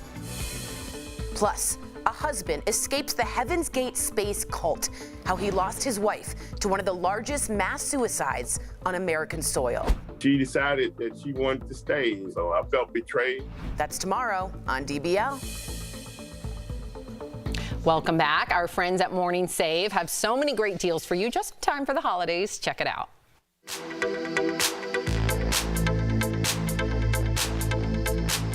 All right, what do you have for us today, Stephanie?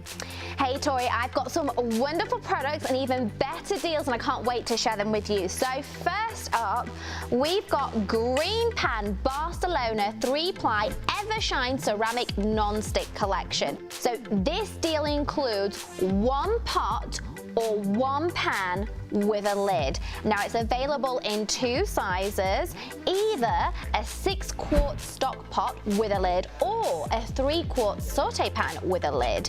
So Green Pan is the trusted go-to brand for non-toxic, easy to clean pots and pans that are free from PFOA, lead and calcium, so there's no need to worry about releasing toxic fumes when they get overheated. Normally these are between $130 to $160. Yeah.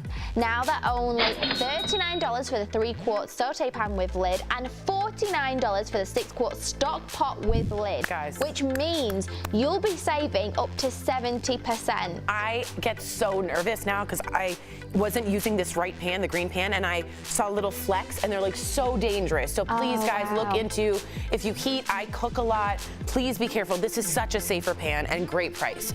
Now, Tori, you don't want to miss this deal before the holidays.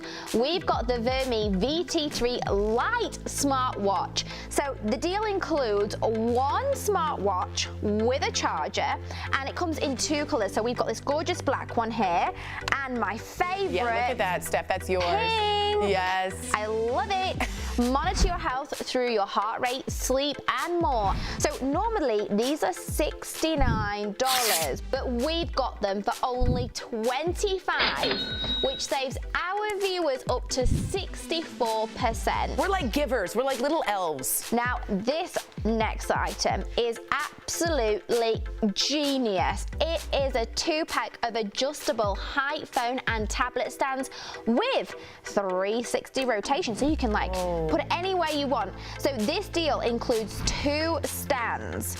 It's made with a smooth aluminium with a stable base, and it's even got anti-slip pads on there. So normally it's as much as $50, Tori, but now it's only $24, which saves our viewers 52%. And just give it to your mom or dad if you're trying to Zoom with family. My mom shows me the ceiling every time. And last, but certainly not least, Tori, oh, that's cute. We've got Bear Paw Shearling Flap backpacks. Whoa. So backpacks are back, and they are so in right now. We could all use this hands-free convenience. Yeah. And Bear Airport is known for their incredibly cozy and durable footwear. So you can just imagine, honestly, this is so soft and the bag itself is really sturdy. Nice. This is great. So normally these backpacks are $138. Whoa. Tori, you can buy one from us for only $39, which saves everyone at home 72%. That's a legit good deal, you guys, and that's Amazing. a really sophisticated looking winter gift for someone. So cute. Really, really special. That can be for mothers-in-laws, sisters, things like that. Yep. Think outside the box. Wow, I got a lot to choose from today. Head on over to morningsave.com. You can snag these amazing deals at the lowest prices. You can even visit morningsave.com right on your smartphone. Thank you so much, Steph. We'll be right back. Promotional consideration is brought to you by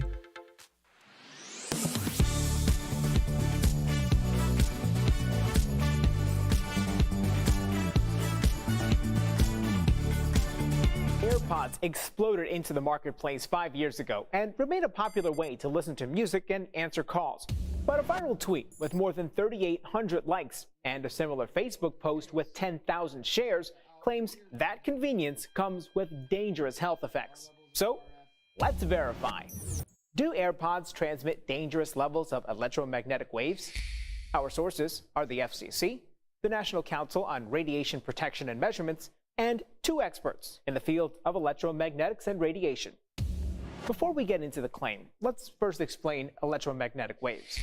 Every electronic device in your home sends out streams of invisible energy waves. The government sets limits on how strong those waves can be, whether it's a cell phone, wireless headphones, or a microwave. We know for very high intensity energy, definitely it can cause harm, can kill you. That's how we use a microwave oven for. You put a coffee in there in a few minutes, it will be hot or boiling. If you put your head in there, it will be cooked. Same thing. The maximum strength of AirPods is 10 times lower than the FCC limit. The agency also says, quote, no scientific evidence establishes a causal link between wireless device use and cancer or other illnesses, unquote.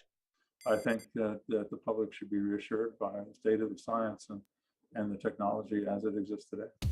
So it's false that AirPods transmit dangerous levels of electromagnetic waves. With your Verify, I'm Brandon Lewis. To receive Since late October, there's been a lot of talk about Puerto Rico's COVID-19 vaccination rate. Former President Bill Clinton tweeted an article claiming the Caribbean island had the highest vaccination rate of any U.S. state or territory. So is that true? Let's verify. We went to these sources for an answer. As of November 10th, data from the Centers for Disease Control and Prevention shows 73.9% of Puerto Rico's total population has been fully vaccinated against COVID-19. That's the highest of any state or territory in the United States, according to CDC data. Puerto Rico's Department of Health shows a slightly lower vaccination rate at 70.5%.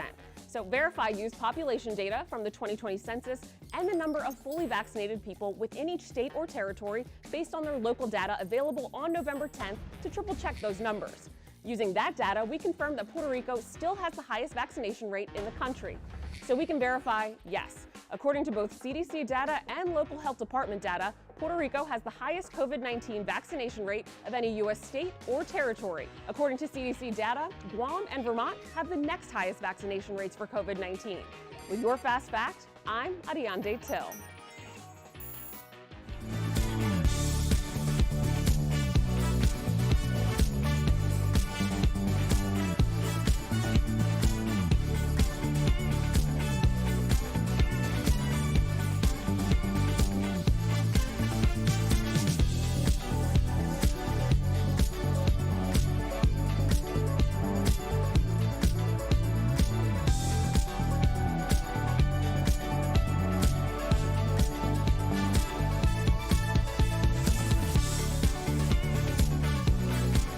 Everyone is talking about DBL.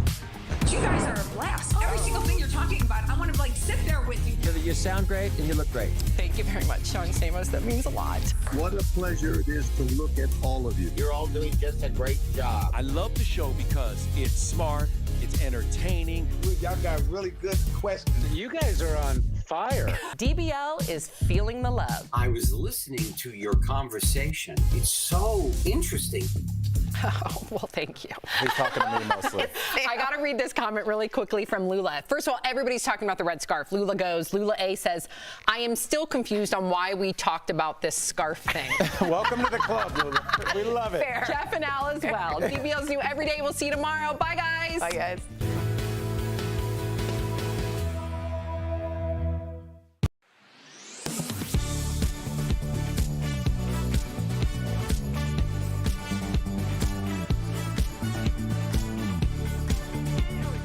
Facts on Zillow offers. To explain it, we went to a spokesperson for Zillow offers, a real estate technology expert, Mike Del Prete, and a tech expert, John Dickerson.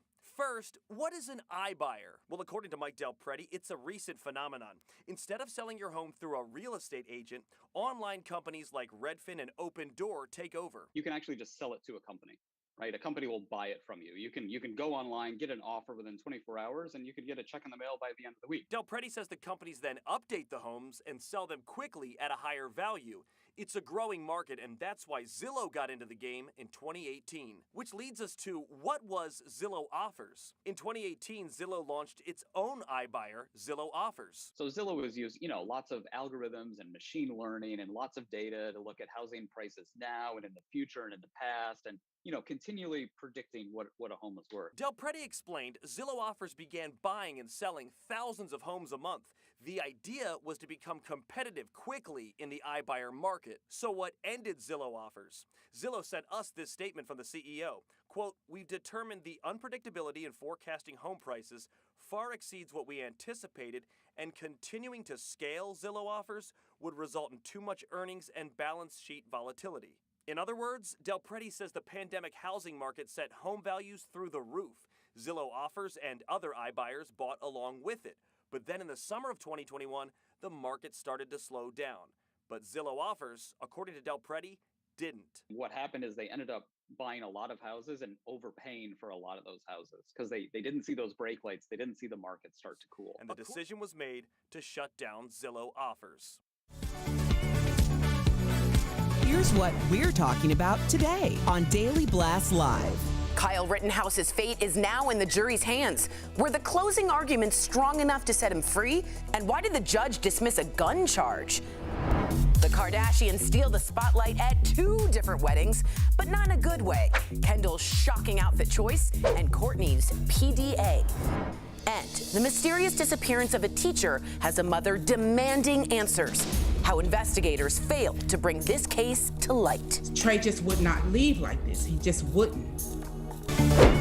Oh my gosh. Are you insane? This is a sham. No. Y'all, just stop. Finally here, drum roll. Welcome to DBL. It is Tuesday, November 16th. I'm Sam here with Al, Jeff, and Tori. Now, I've been reading our comments already, and a lot of our viewers have quite the opinion on the trial of Kyle Rittenhouse. So let's talk about it. He is the teenager, in case you don't know, who shot 3 people, killing 2 of them during a night of protests in Kenosha, Wisconsin last summer. Now, the jury is deliberating his fate today. Here are some of the closing arguments made by the prosecution and the defense yesterday. I want you guys to take a listen. And one of the things to keep in mind is that when the defendant provokes the incident, he loses the right to self-defense. You cannot claim self-defense against a danger you create. That's critical right here. Kyle Rittenhouse shot Mr. Rosenbaum because he was attacking Kyle. Every person who was shot was attacking Kyle. One with a skateboard, one with his hands, one with his feet, one with a gun. So something shocking happened in the district attorney's closing arguments. He pointed an AR-15, you see right there, near the jury with his finger on the trigger. A lot of people online, including some of our viewers, thought this was a bad call. So the judge also, this is another thing that a lot of you are talking about, the judge moved to dismiss the charge of possession of a dangerous weapon by a minor, saying that it was unclear whether that rifle qualified under the law. Of course, we all have our opinions, but I think what's really important is to hear from a legal expert. So we are joined by former prosecutor, veteran trial attorney, and of course, friend of the show, Mark Eiglarsh. Mark, what's up, man? Hey, Mark, great to see you. Great to see you guys. Okay, so let's start with the closing arguments yesterday. How do you think the prosecution and the defense did in this case, in your legal opinion?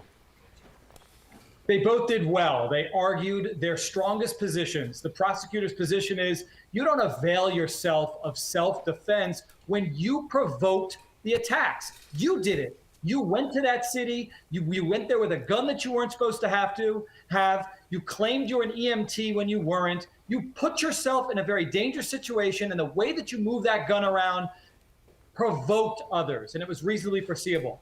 The defense, on the other hand, said, okay, when he was there, he was attacked. And when he was attacked, he reasonably feared death or great bodily harm, and he did what he was allowed to do under the law. Not guilty. Wow, that's a really good wrap-up. That's a really good wrap-up. All right, let's talk about the judge for a minute, Mark, because I am all over this Judge Schroeder. A lot of people are saying, sorry, Jeff, he has the same last name, no relation, saying he has not been fair with some of his decisions. I certainly feel like it's been a biased bench. What's your take on this, Mark? I think he's doing the best that he can at his level of awareness. That's the nicest thing I can say. Yeah, right. Very he's tactful. Unusual. Nobody tells him what to do. I don't disagree with the type of tongue lashing he gave to the prosecutor, who did things that you should know better. Yeah. I knew as a prosecutor never to comment on a defendant's right to remain silent. I also know, having practiced for 30 years, that when a judge rules pre-trial that something should not come into evidence, you don't ever introduce it into evidence in violation of a court order. If anything, you go sidebar and you say, Judge, I'd like you to revisit your opinion because now the door's been opened. This is why I think I should be able to get it in. That prosecutor deserved every single thing that he got. Hey, Mark, really quickly, sorry, Jeff, I just got to push back. Obviously, no legal expertise here, but I want to know your opinion. The fact that the judge did not allow all the evidence, right, to be heard to the jury. For instance, Kyle Rittenhouse, that video of him punching a girl. Kyle Rittenhouse, videos of him holding up a rifle, things that he said prior to the protest that could have substantiated, in my opinion, some sort of history or motivation. Do you think that that judge should have let the jury see everything? Why was he picking and choosing what the jury gets to see? That comes off bias, in my opinion. Okay, and I appreciate that. And to people who don't practice in the criminal arena, that's a fair statement. But that judge did exactly what judges do every day. They don't let everything in. It doesn't come in. Samantha, God forbid you or someone you know is being prosecuted and they brought in every single thing they ever did wrong in their lives. It's not legally relevant. So this judge made certain findings where he balanced the benefit or the probative effect versus the prejudicial effect, the reason why it shouldn't come in. And he did a balance and he let certain things in and not. That's what judges do. Thank you, Mark. So glad you're here. I want to talk about just brass tacks. What do you think the jury will ultimately decide? And a little personal question, do you think nowadays social pressure has anything to do with the jury's decision? Even if they think this person is not guilty within a reasonable doubt, being afraid on the outside that they might be accused of being a racist or a white supremacist by letting this person go, or vice versa. Is there any outside social pressure when it comes to the jury nowadays? I'll start with part two. Of course there is. They're not robots. They are human beings. And even when the judge tells them, don't let sympathy affect your vote, don't let what you're seeing out there in the media, they're robots. They know that there are people out there counting on them to make a certain decision in one way. That said, most jurors get it right. They apply the law to the facts and they make a legal decision. And in this case, to answer the first part of your question, I expect them to say that he reasonably feared death or great bodily harm at the time that he pulled the trigger. And in case you're wondering, Put yourself in that position or put a loved one in that position. Would you be outraged that they pulled the trigger under similar circumstances? The answer is no, if you're being intellectually honest. All right. Well, Mark, I'm actually that's going to make me kind of change the question I'm supposed to ask, and I'm going to ask you this.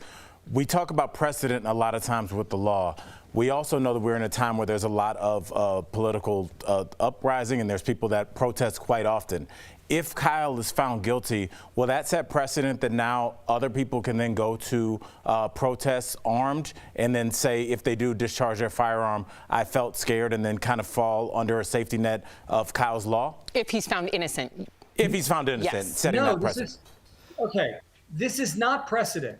These facts are extremely unique to him and this case, as are every set of facts.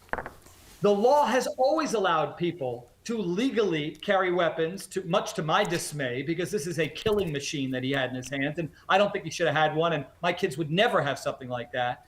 But that said, it's their legal right to do so. But this doesn't set precedent. The law always allowed people to be in places with a gun as long as... Oh no, I hope we didn't lose Mark.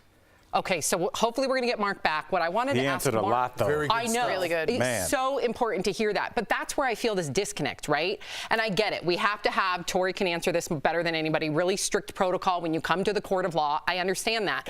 But at the same time, if I were one of those protesters, let's say he skateboarded there, okay? And this is just a hypothesis. If I saw Kyle Rittenhouse approaching me with his gun, I would automatically, because of the climate we live in, I would think that's not a police officer. That fits the bill of a mass shooter. That's what I would think. Oh, we have Mark back. Mark, can you hear us? So what I was telling the panel is my fear. Let's say I am at a protest, which I've gone to many protests before, okay? And let's say I have something in my hand that could be used as a weapon. If I saw someone approach me with an AR-15 that looked like a 17-year-old, I'm going to deduce in my mind that's not a cop. That looks like a mass shooter. I might then try to defend my life. So I understand that we hear the fact that Kyle Rittenhouse may have felt like he was defending his life, but what about the two people who can't defend themselves that may have been defending their lives? You make an excellent point. And add to that the person holding that weapon of destruction is a 17-year-old whose frontal lobe of his brain, the portion governing reasoning and judgment, hasn't even been fully formed. That's a kid I'm more afraid of than an adult with that type of weapon. That said, as long as he's legally allowed to own one, and quite frankly, he wasn't when he was 17, but now he is, he can walk around in certain states and do that.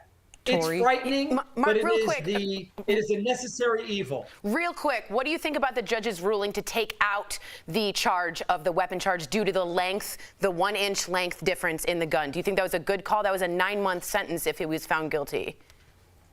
Yeah, the judge had to do it. He didn't do it on his own. It was done at the direction or request of the defense, who said that the prosecution didn't prove that legally it was the size it was supposed to be. That was an easy call. Don't blame the judge for that one. Wow. Well, you are always, you're always here to clarify. I will never understand the law, but thank you, Mark, for trying to put it in layman's terms for us. We appreciate you. For more information on Mark and his law firm, go to speaktomark.com. We'll be right back. Thank you, Mark. He's talking about. Mark. Appreciate you, man. Thank you. Closed captioning provided by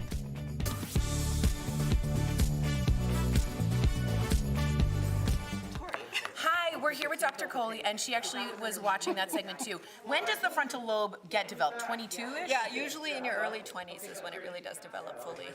And can you tell everybody what the frontal lobe does? Yeah, the frontal lobe is kind of the brakes. It's a sensor in our brain, right? Tori doesn't have one. Boo!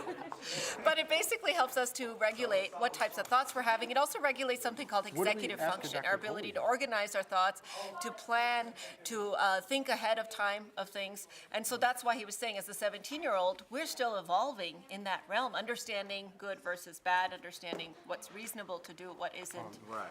Now, just from what you were describing as functions, is that what's affected when you start talking about the onset of Alzheimer's, or is that like a different part? Because it sounds like some of those things are incorporated. So Alzheimer's is a different part of the brain. It's the part that makes memories. Now, interestingly enough, if a memory is associated with an emotion, we're less likely to lose it, in fact, because that goes into a different part of the brain. So, for example, the birth of your first child, that has an emotion with it. So you're less likely to forget that, as opposed to the address of some house you lived in when you were 5 years old. Right. Yeah. Okay. Well, that makes sense. Yeah, because it's weird, but I'm thinking about Golden Girls, and they always said Sophia had no filter. You know, as she got older.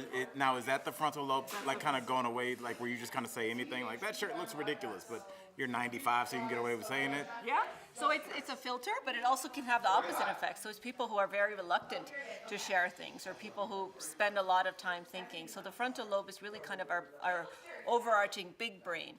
It helps the rest of the brain on how to sort of express things. Now, there's a different part of the brain called the cerebellum that regulates the volume on our emotions.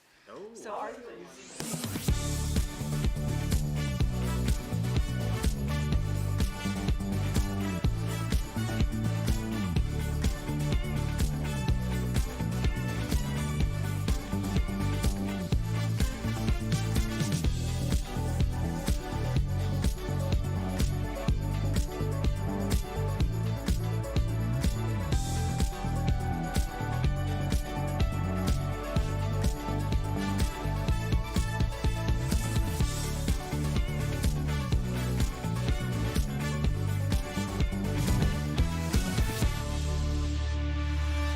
Welcome back to DBL. Dr. Coley, our viewers, of course, have questions for you. But first, we want to check in on some misinformation that's been floating around the internet, of course. I've seen it on my Facebook, so I want you to really give us the facts here.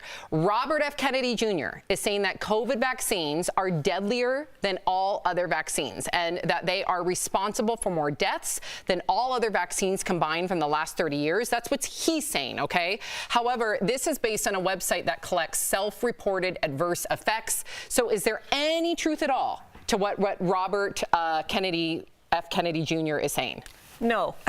So 432 million doses of this vaccine have been given, and a little over 9,500 people have died after getting the vaccine. So that's 0.002% of people. Now, let me be clear. They've died after getting the vaccine, not necessarily from the vaccine. So if I got the vaccine, got in my car, got into a car accident and died, that would end up in the adverse events database. So out of that 0.002%, very few have died directly from the vaccine. Now, can you die from vaccine? Yes. We've seen it, overactivation of the immune system. We've seen blood clots in the brains. We've seen allergic reactions.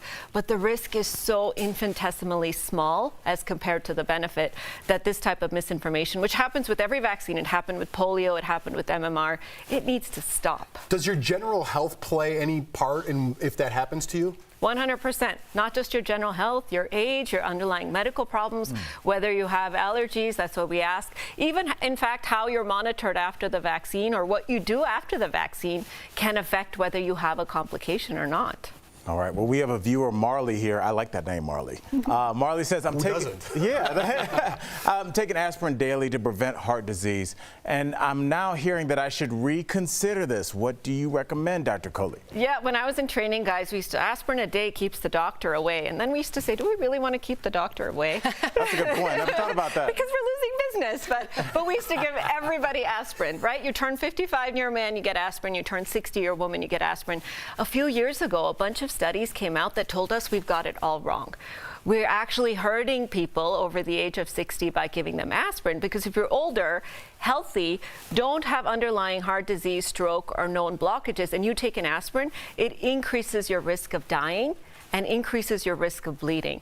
So I am taking my patients off of aspirin that don't have underlying heart disease. Now, if you have had a heart attack, a stroke, you have blockages, a whole different story, then you definitely need that aspirin. And if you're diabetic, you actually fall into a special group, because we're preventing heart attacks and strokes, but we're increasing bleeding by about the same amount. So the net clinical benefit of the aspirin is a little bit more difficult. So that's an individualized decision making. Aspirin and aloe. That was me growing up, right? Aspirin and aloe? Yeah, throw a little aloe on and there. And an apple, right? And an apple. The A's. Stick to your A's. All right, we're running out of time. The gist of what Diane's writing is milk. Good for you, bad for you. Dairy. Good or bad? Such a tough question. I like how Jeff yells his questions. Is it good? Go. Well, because there's all this thing, non-dairy formula was born in 1920, whatever. Can I eat an egg yolk or not? You know what I mean? It's like that. So yes, it is good for you, but in moderation. That's kind of the bottom line. So completely plant-based, you can have vitamin deficiencies, you can have other nutritional deficiencies, but it keeps the inflammation down. Milk has fat, milk has cholesterol. Milk also has vitamins. It also has probiotics if you're having yogurt. So you really want to balance the risks and benefits, but in kind of the punchline, Jeff, in moderation. How about an egg yolk? 2 a week, no more than 2 a week. Really? Yes, everything else egg whites, because there's really been mixed data on this, and we know it's concentrated cholesterol, so limit it to 2 a week. Last week it was good. Put an egg in your shake every day or something? No, but I'm just saying, I don't know if a yolk is good or bad for you. I could see you being like Rocky? Like cracking the egg in the shake. No. No? Okay, all right. Thank you so much, Dr. Coley, as always. If you have a question you want answered by Dr. Coley, write us on social media. You can also email info@dailyblastlive.com.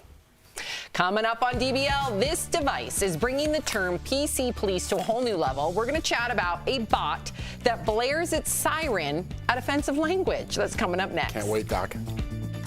Meet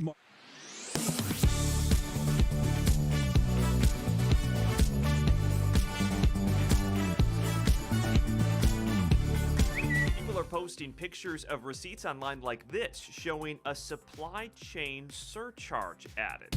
So, is this really happening? And if so, who's charging it? Let's verify. Here are some of the companies we reached out to for this. And Sechkin Ozkul, the director of the University of South Florida's Supply Chain Innovation Lab, is also one of our sources. We never had such a big disruption before to our supply chain. Ozkul says what's happening now started during the pandemic. Quick, drastic changes in demand over the past 2 years have had ripple effects up the supply chain that only get more dramatic the higher you go and make it that much harder to get supply in sync, known as the bullwhip effect. It's why he says we're seeing backlogged ports. It's all the goods that had been held up now finally ready all at once. And Ozkul says it's all driving up costs, and some companies are temporarily passing it on to you and me. The surcharge is just another way of saying we are incurring additional costs and somebody needs to pay for it, and sorry, we're not going to pay for it.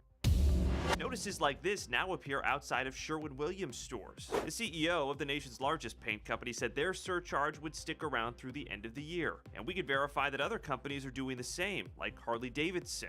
And it's not just goods. FedEx added a fuel surcharge to deliveries at the beginning of November. So, we can verify the supply chain surcharge is a real thing. And yes, some companies are doing it. So, you're going to want to check your receipts.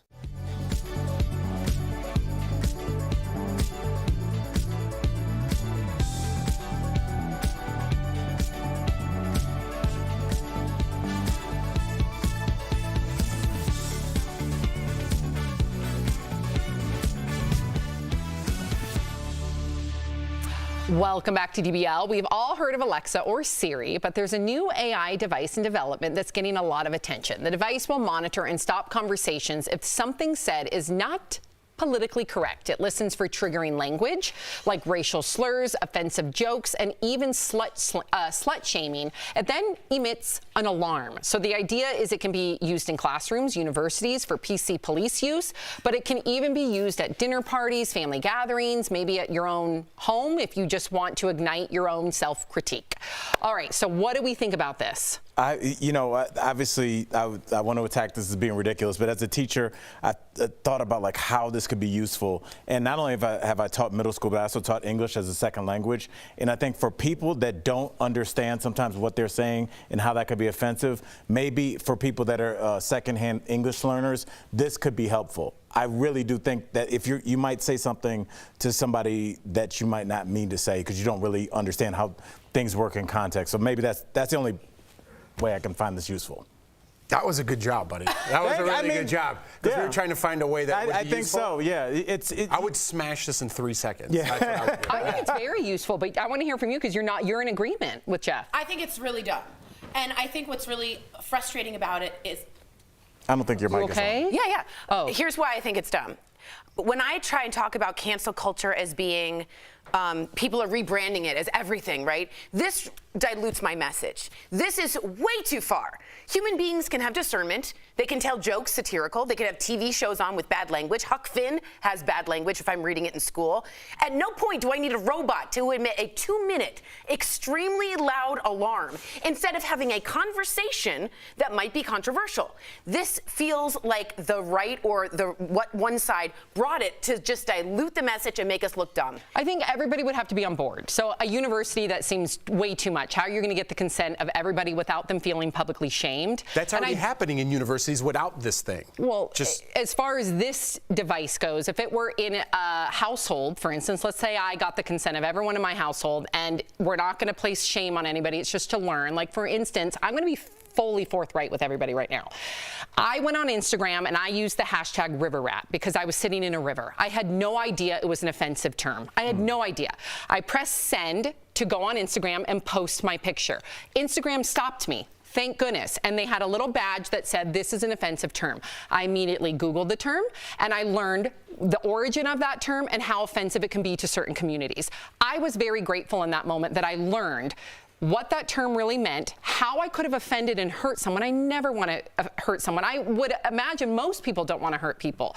So I think it could be very beneficial if you can take the shame out of it and just use it as a learning tool. That's my opinion. I think I might be down with that technology, just because it would just save you. Imagine if that had been allowed to go out. I know. You know, but who's telling the robot what words you can and cannot use? That's a really subjective thing to emit an alarm. Yeah, but how fancy is AI? I'm sure you could say, listen, is as far it as smarter than a brain where someone could have said, they usually are smarter than a brain. But could they say discernment, Sam? Like someone could have said, hey, that word means this. Does it need But what a if robot? no one's in my household to tell me? I think every household can make their own decision. I don't think it should be placed in an environment without people's consent, because then shame's going to be involved. Yeah. And that's, to Jeff's point, it makes you almost push back when someone tries to educate you. But if it's in your own household, then you can tweak the AI by saying swear words, let's not apply those, only certain terms maybe, or offensive language. I don't know how you could tweak an AI. I'm pretty sure you could, given how evolved AI is, but I guess I'm for it with certain consenting groups. Ooh, we'll be right back. Promotional consideration is brought to you by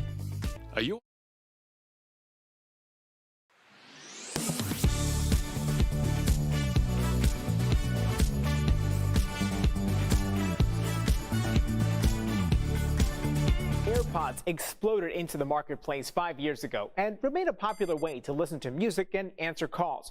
But a viral tweet with more than 3,800 likes and a similar Facebook post with 10,000 shares claims that convenience comes with dangerous health effects. So, let's verify.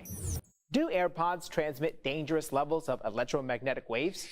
Our sources are the FCC, the National Council on Radiation Protection and Measurements, and 2 experts in the field of electromagnetics and radiation.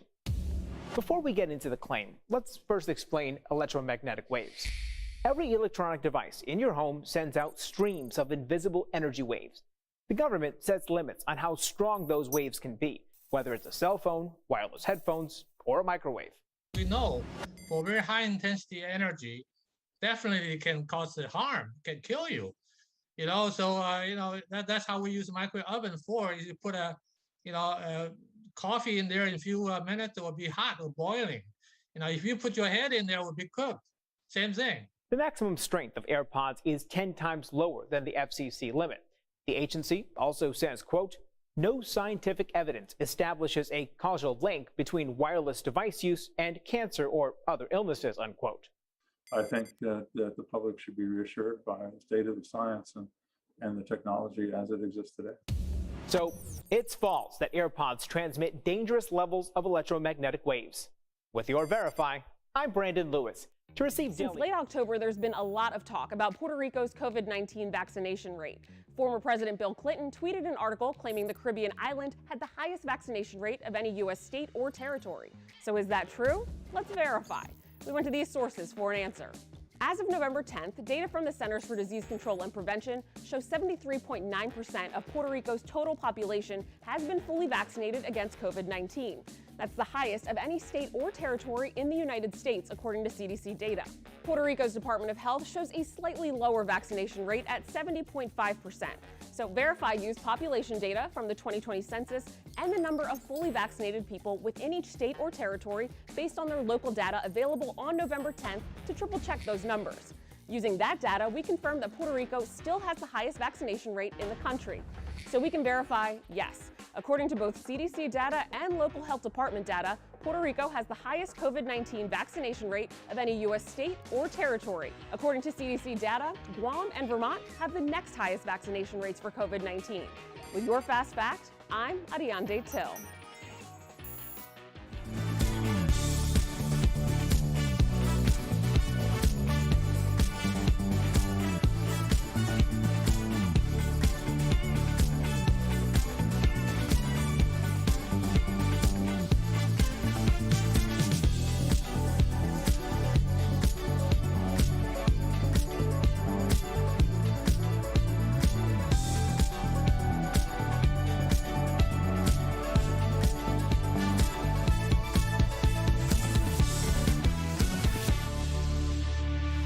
If you're leaving us, you can watch the second half of the show online. Watch on YouTube, dailyblastlive.com, or our DBL mobile app. We want to hear your thoughts on the stories coming up, so stay with us.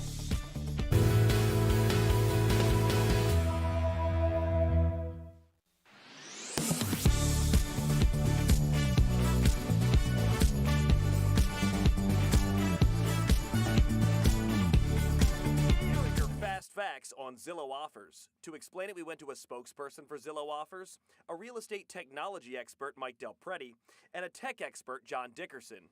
First, what is an iBuyer? Well, according to Mike Del Prete, it's a recent phenomenon. Instead of selling your home through a real estate agent, online companies like Redfin and Open Door take over. You can actually just sell it to a company. Right, a company will buy it from you. You can go online, get an offer within 24 hours, and you can get a check in the mail by the end of the week. Del Prete says the companies then update the homes and sell them quickly at a higher value.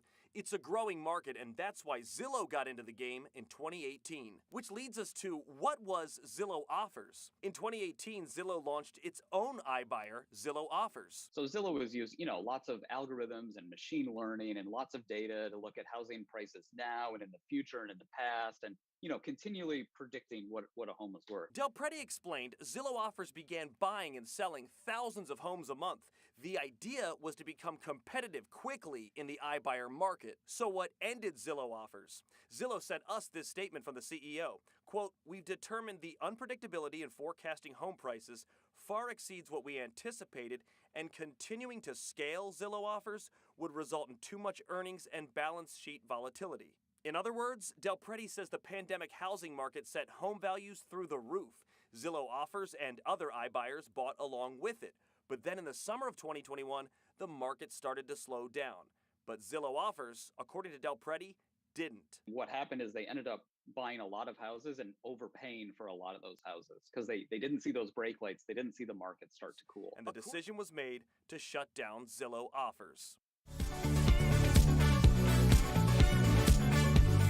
This is Daily Blast Live. We're talking about what you're talking about. Oh my gosh. Are you insane? This is a sham. No. Y'all, just It's stop. finally here. Drum roll. It had to have a different side. You're right. Welcome back to DBL. I'm Sam here with Jeff, Al, and Tori. All right, we're going to dive into wedding etiquette. Yes, we are. So Kendall Jenner is dividing the internet over her recent wedding attire. Kendall posted this video wearing this diamond cutout black dress to a friend's wedding, but some say the dress was in poor taste. One person tweeted, quote, "This is so tacky, kind of feels like she wanted more attention than the bride." But another wrote, "If you got it, flaunt it, hun." So Kendall's sister Courtney is also getting heat for her wedding etiquette. She and Travis Barker attended another friend's wedding, looking dapper, of course, in a black dress and tux, but it all went south at the reception. Courtney was seen straddling Travis, packing on some major PDA. So one person tweeted, quote, "I don't see why this is such a big deal. She's happy and free, let her be." However, another person simply wrote, "This is so cringe." Let me just paint the picture really quick. Okay. When she was atop of Travis, they had played the song All the Small Things by Blink 182. I sound so uncool. Anyway, that's his band. So it was kind of a moment. And it's his birthday. And it was his birthday. But it was still at somebody else's wedding. Correct. But I wanted to give a little context. Thank you for that. What do you think? I'm offended by the effort she put into the dance. Yeah, there you go, Jeff. Watch it again. What do you Watch mean? it again. This is no lap dance. This is someone who doesn't want to be there. What do you mean? She's fully into it. This is my band? What are you talking about? What? That's She's not a lap kissing dance? on him. She's just kind of bouncing. She's bouncing. Well, She's he's not giving him a helping lap. her. Nobody said Yeah. she's giving him a lap dance. She's just. Would it bother you if it was at That your wedding? effort? Yes. I mean, I feel like we're What sitting about- here having this conversation about a pretty. What about the outfit, though? The outfit. Can we go back and see the outfit? was. It's too I much feel to like me. was too much. I think so, too. But I am a man of a certain age, and I don't know if we're going to pull it up. Okay, so yeah. So if this is a wedding and the person getting married are in their early mid-20s, this might be okay. I don't think people my age or even in their early 30s would be cool with this.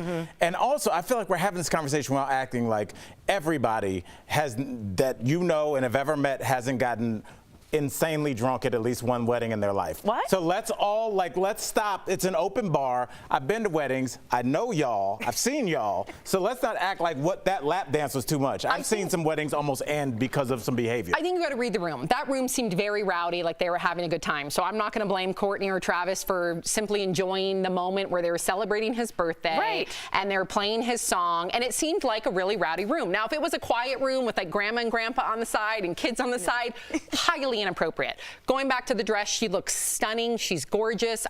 There's nothing wrong with the dress. However, it is not wedding appropriate in my book. I mean, look, weddings have open bars. So it's like this religious ceremony that doesn't also influence what you wear. It influences how you behave. Okay. How many best man speeches have permanently affected that relationship going forward because But we're everybody's talking about her blacked out? dress. But I'm saying the entire event is a drunken mess. So until we address that part, I feel like that was pretty low grade. And I'm down with the open bar even though I don't drink. It's just, let's be honest.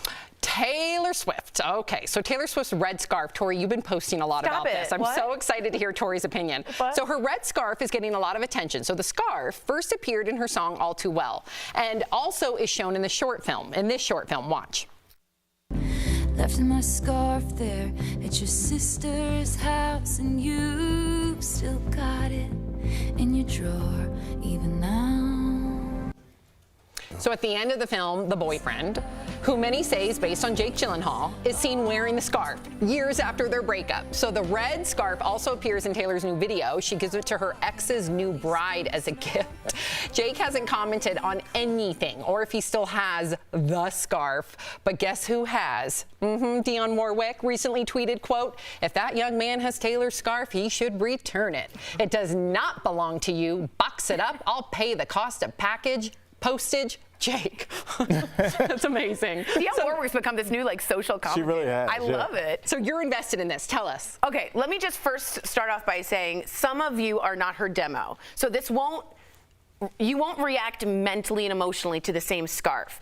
Girls like me who are really romantic and sentimental, and boys, I had a lot of romantic feelings, and a scarf left that smelled like me in college and high school is a very strong sense memory for a lot of us out there, right? The guy kept it, or you kept the hat or the sweatshirt or whatever. This red scarf, because why it's important is it's the thread in the tapestry of all of Taylor Swift. She's always the dumpy. She's always the one left. She's always the one trying to get revenge. And so it's her brand. This red scarf is so much her brand. She's selling red scarves at TaylorSwift.com. She is for right now? $35. She's selling red scarves right now? Correct. And she's banking it in. Look at Al. Maybe it's just a marketing ploy, though. Maybe there is no sleep. Can I say something? But you can sleep. She ain't sleeping on all the money. You're not her demo. She's not speaking to you. She's speaking to me, who's quietly crying in the shower in the dark. Or she's playing you and she's making bucks Of course off she is, you, but that's laughing entertainment. all the way to the bank. But that's entertainment. I love her whole brand because it got me through a lot of. Can you wake up? I know. Come on. You're on a TV show. Get with it. She's making millions and billions here, and you're falling asleep. You shouldn't be sleeping on that because she's really. I'm sorry, I should be wide awake for the red scarf gag.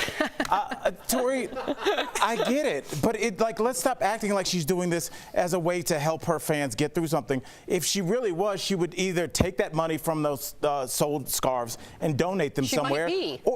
You're also very pro-capitalist, and yet the second she wants to do something pro-capitalist, you don't like it. I am not saying that she does not have a right to sell them. I'm just saying I think that we're looking way too deep in the fact that she's just kind of rehashing things that have already happened. Is the rehashing working?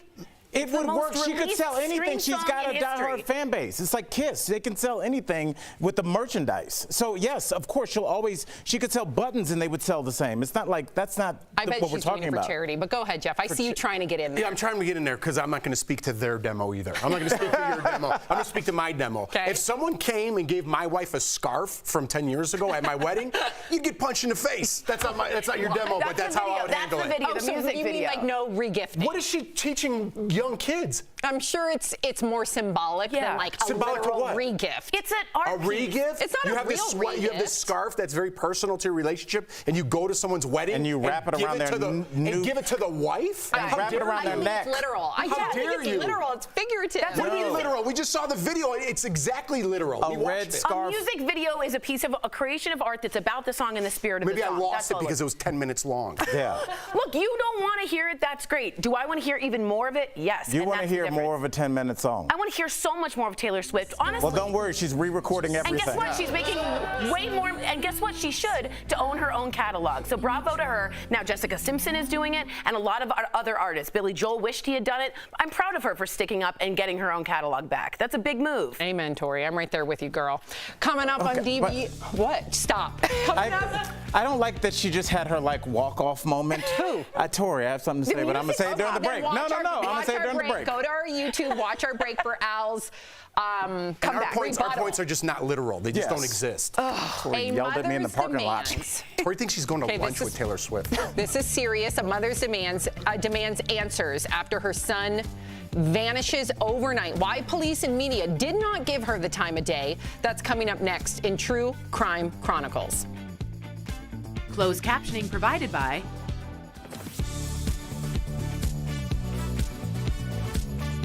Al? Oh, she still wants the. Oh, no, I just want to say one thing. This is a real story. There's a picture famously of Taylor Swift in a black and purple scarf, and then famously with Jake Gyllenhaal, and then later there's a picture of Jake wearing said scarf. Ew, really? Yeah, that's the whole scarf game. So he really did take her scarf. Correct. Oh, so it is literal. Jeff's right. Yeah. No, he's complaining about the music video. Of course. But then they're both right. Yes. You're both but right. like we're looking at this as if like we're just assuming that Taylor was the right person, that she was in the right when they broke up. Maybe her behavior was not appropriate and he broke up with her because of that. You never know. Oh, of course. Anybody could be toxic. Young. Anyone could she be was toxic. super young, as we all were. Or maybe they were was both older, toxic. And like maybe it just wasn't working. What are you supposed to marry the? Are you serious with that? Mae West over there. I love You look like you work at a saloon in the 1800s.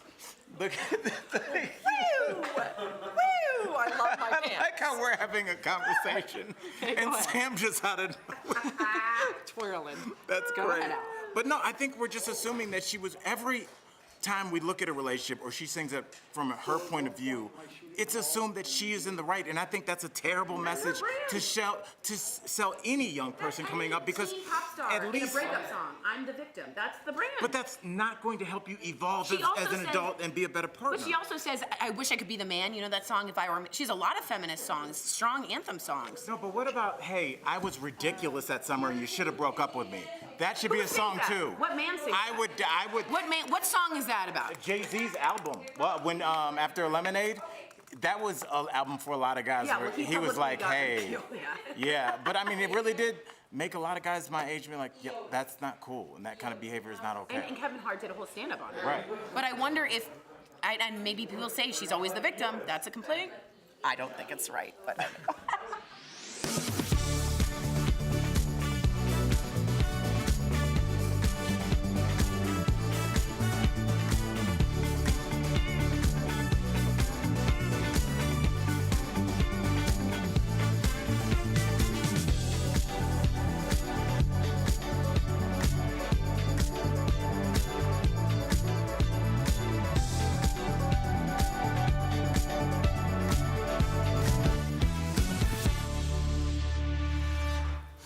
Otis Harris has been missing for almost 5 months. He's a 32-year-old gay black man from Fort Worth, Texas.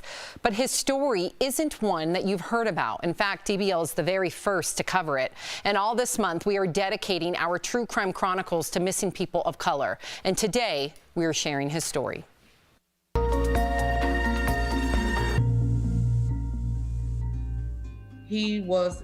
the best son ever. Everybody loved Trey. Eotis, known as Trey, is a special education teacher from Fort Worth, Texas. He disappeared in the middle of the night 5 months ago. He called me again like at 3-something that morning, and he was out walking his dog. I was like, why are you out walking your dog at 3-something in the morning? The last conversation Corlita had with her son was June 15th, 2021. He just told me to go to bed, and I said, I love you, and he said he loved me too, and that was it. I had a missed call at 4. I called him that morning when I got up at 7:45 to go to work. It was no answer. It went straight to voicemail, and I kept calling all day that day. Something came over me that night when I didn't hear from him, and I was like, he got to be okay. You know, a mother's fear knows something. The next day, Trey's truck was found at 9 a.m. in Aspermont, Texas, 3 hours from Fort Worth. And it was still running. Keys and wallet was still left in the vehicle. There were some workers that were working on the bridge that's there, said they seen a black male get out the truck running after some dogs. And the witnesses that seen the young man that got out the truck said that that was not my son. So, who was that man? And where is Trey? He would never call me and we talk like this and just leave. And then you leave everything, your whole apartment, a 2020 GMC truck, money in the bank, your dogs. Somebody knows something, and that's why I wanted to get it out. Trey just would not leave like this. He just wouldn't. I love you, son. Please come home. Call me. Oh, that is heartbreaking. Trey's mom refuses to give up on finding her son. Earlier, we spoke with her to get the latest on his case.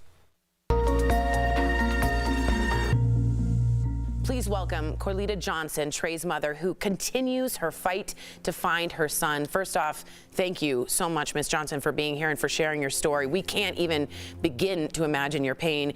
You spoke with Trey right before he disappeared. Was he acting odd in any way to you? Did he share anything with you, or did you get a mom's intuition about anything?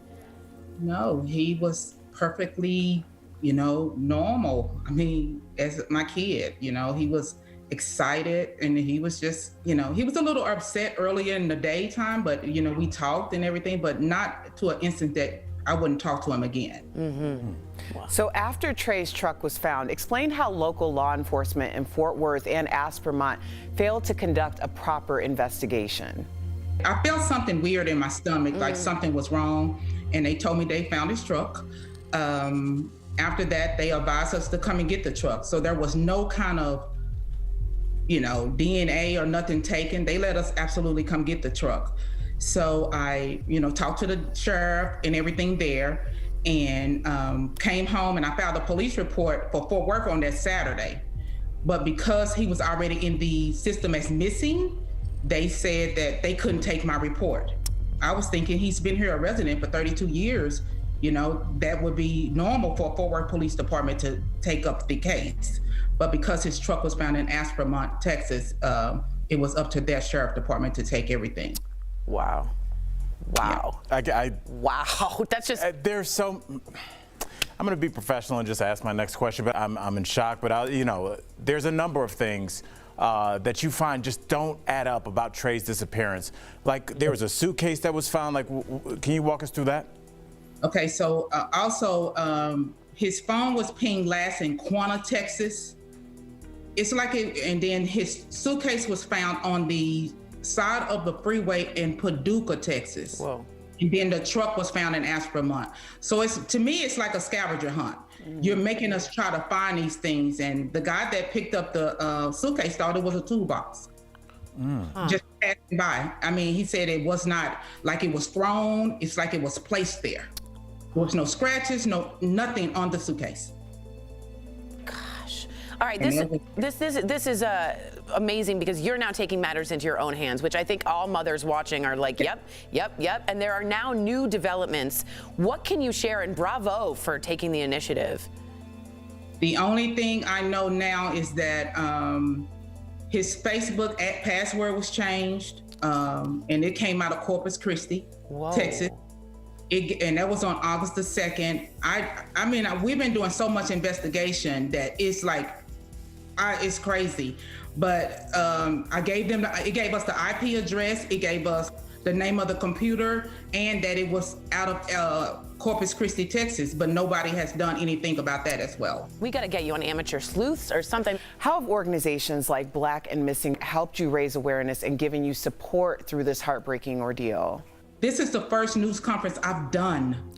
I have done nothing in my own city. They have turned me down. Nobody has done anything.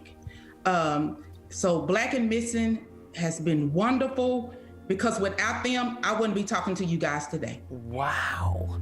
If you have any information about Trey's disappearance, of course, please contact authorities. And for information and updates on Trey's case and other missing loved ones, go to blackandmissinginc.com. Ms. Johnson, we are with you, and we hope we are helping the fight. Thank you so much for joining us.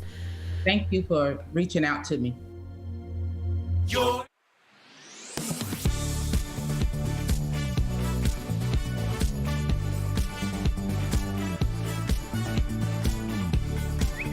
Posting pictures of receipts online like this showing a supply chain surcharge added. So, is this really happening? And if so, who's charging it? Let's verify. Here are some of the companies we reached out to for this. And Sechkin Ozkul, the director of the University of South Florida's Supply Chain Innovation Lab, is also one of our sources.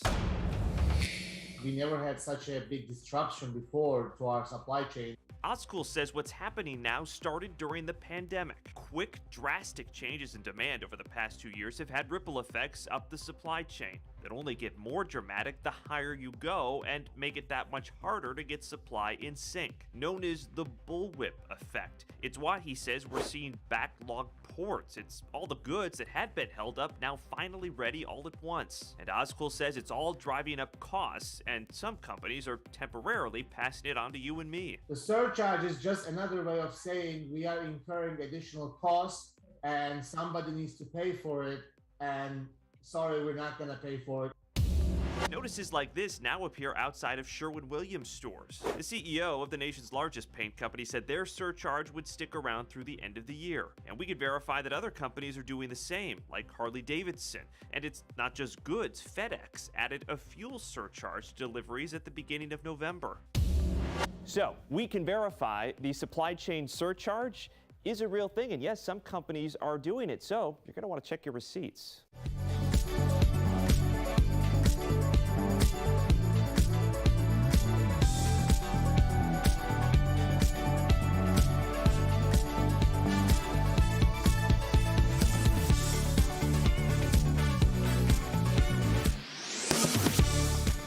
Tomorrow on DBL, actress Jenny Garth joins us live, and she's dishing the most revealing set secrets from her Beverly Hills 90210 days.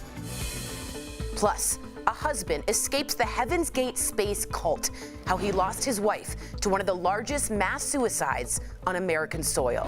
She decided that she wanted to stay, so I felt betrayed. That's tomorrow on DBL. Welcome back. Our friends at Morning Save have so many great deals for you just in time for the holidays. Check it out.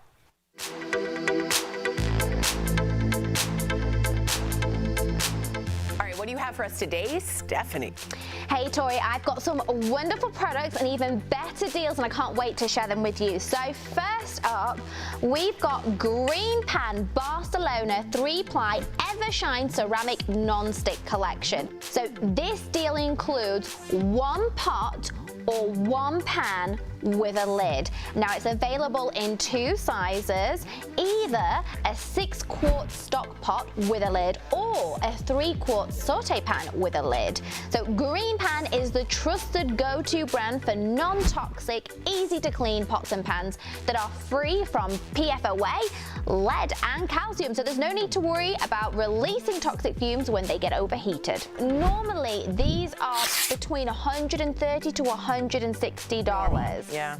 Now they're only $39 for the 3-quart saute pan with lid and $49 for the 6-quart stock pot with lid. Guys, which means you'll be saving up to 70%. I get so nervous now because I wasn't using this right pan, the green pan, and I saw little flecks, and they're like so dangerous. So please, guys, look into, if you heat, I cook a lot, please be careful. This is such a safer pan and great price. Now, Tori, you don't want to miss this deal before the the holidays. We've got the Vermi VT3 Lite smartwatch. So the deal includes one smartwatch with a charger, and it comes in two colors. So we've got this gorgeous black one here, and my favorite. Yeah, look at that, Steph. That's yours. Pink. Yes. I love it.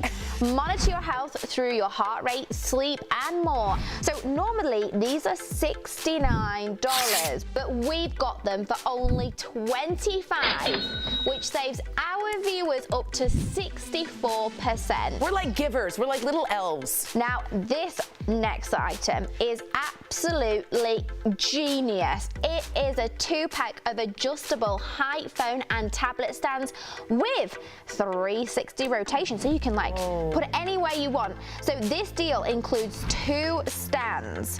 It's made with a smooth aluminium with a stable base, and it's even got anti-slip pads on there. So normally it's as much as $50, Tori, but now it's only $24, which saves our viewers 52%. And just give it to your mom or dad if you're trying to Zoom with family. My mom shows me the ceiling every time. And last, but certainly not least, Tori, that's cute. We've got Bear Paw Shearling Flap backpacks. Whoa. So backpacks are back, and they are so in right now. We could all use this hands-free convenience. Yeah. And Bear Paw is known for their incredibly cozy and durable footwear. So you can just imagine, honestly, this is so soft, and the bag itself is really sturdy. Nice. This is great. So normally these backpacks are $138. Whoa.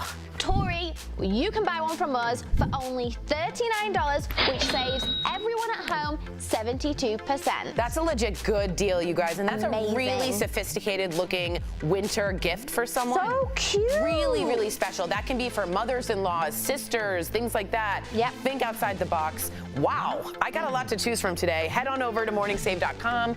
You can snag these amazing deals at the lowest prices. You can even visit morningsave.com right on your smartphone. Thank you so much, Steph. We'll be right back. Promotional consideration is brought to you by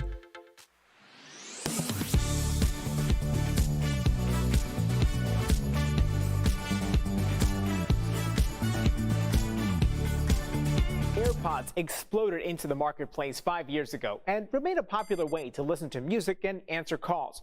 But a viral tweet with more than 3,800 likes and a similar Facebook post with 10,000 shares claims that convenience comes with dangerous health effects. So, let's verify.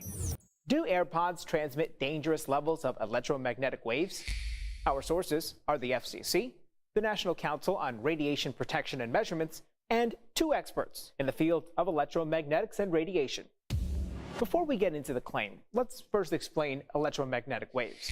Every electronic device in your home sends out streams of invisible energy waves. The government sets limits on how strong those waves can be, whether it's a cell phone, wireless headphones, or a microwave. We know for very high intensity energy, definitely it can cause harm, can kill you. So that's how we use a microwave oven for. You put a coffee in there in a few minutes, it will be hot or boiling. If you put your head in there, it will be cooked. Same thing. The maximum strength of AirPods is 10 times lower than the FCC limit. The agency also says, quote, no scientific evidence establishes a causal link between wireless device use and cancer or other illnesses, unquote. I think that the public should be reassured by the state of the science and the technology as it exists today. So it's false that AirPods transmit dangerous levels of electromagnetic waves. With your Verify, I'm Brandon Lewis. To receive Since late October, there's been a lot of talk about Puerto Rico's COVID-19 vaccination rate. Former President Bill Clinton tweeted an article claiming the Caribbean island had the highest vaccination rate of any U.S. state or territory. So is that true? Let's verify. We went to these sources for an answer. As of November 10th, data from the Centers for Disease Control and Prevention shows 73.9% of Puerto Rico's total population has been fully vaccinated against COVID-19. That's the highest of any state or territory in the United States, according to CDC data. Puerto Rico's Department of Health shows a slightly lower vaccination rate at 70.5%. So Verify used population data from the 2020 census and the number of fully vaccinated people within each state or territory based on their local data available on November 10th to triple check those numbers. Using that data, we confirmed that Puerto Rico still has the highest vaccination rate in the country. So we can verify, yes. According to both CDC data and local health department data, Puerto Rico has the highest COVID-19 vaccination rate of any U.S. state or territory. According to CDC data, Guam and Vermont have the next highest vaccination rates for COVID-19. With your Fast Fact, I'm Ariande Till.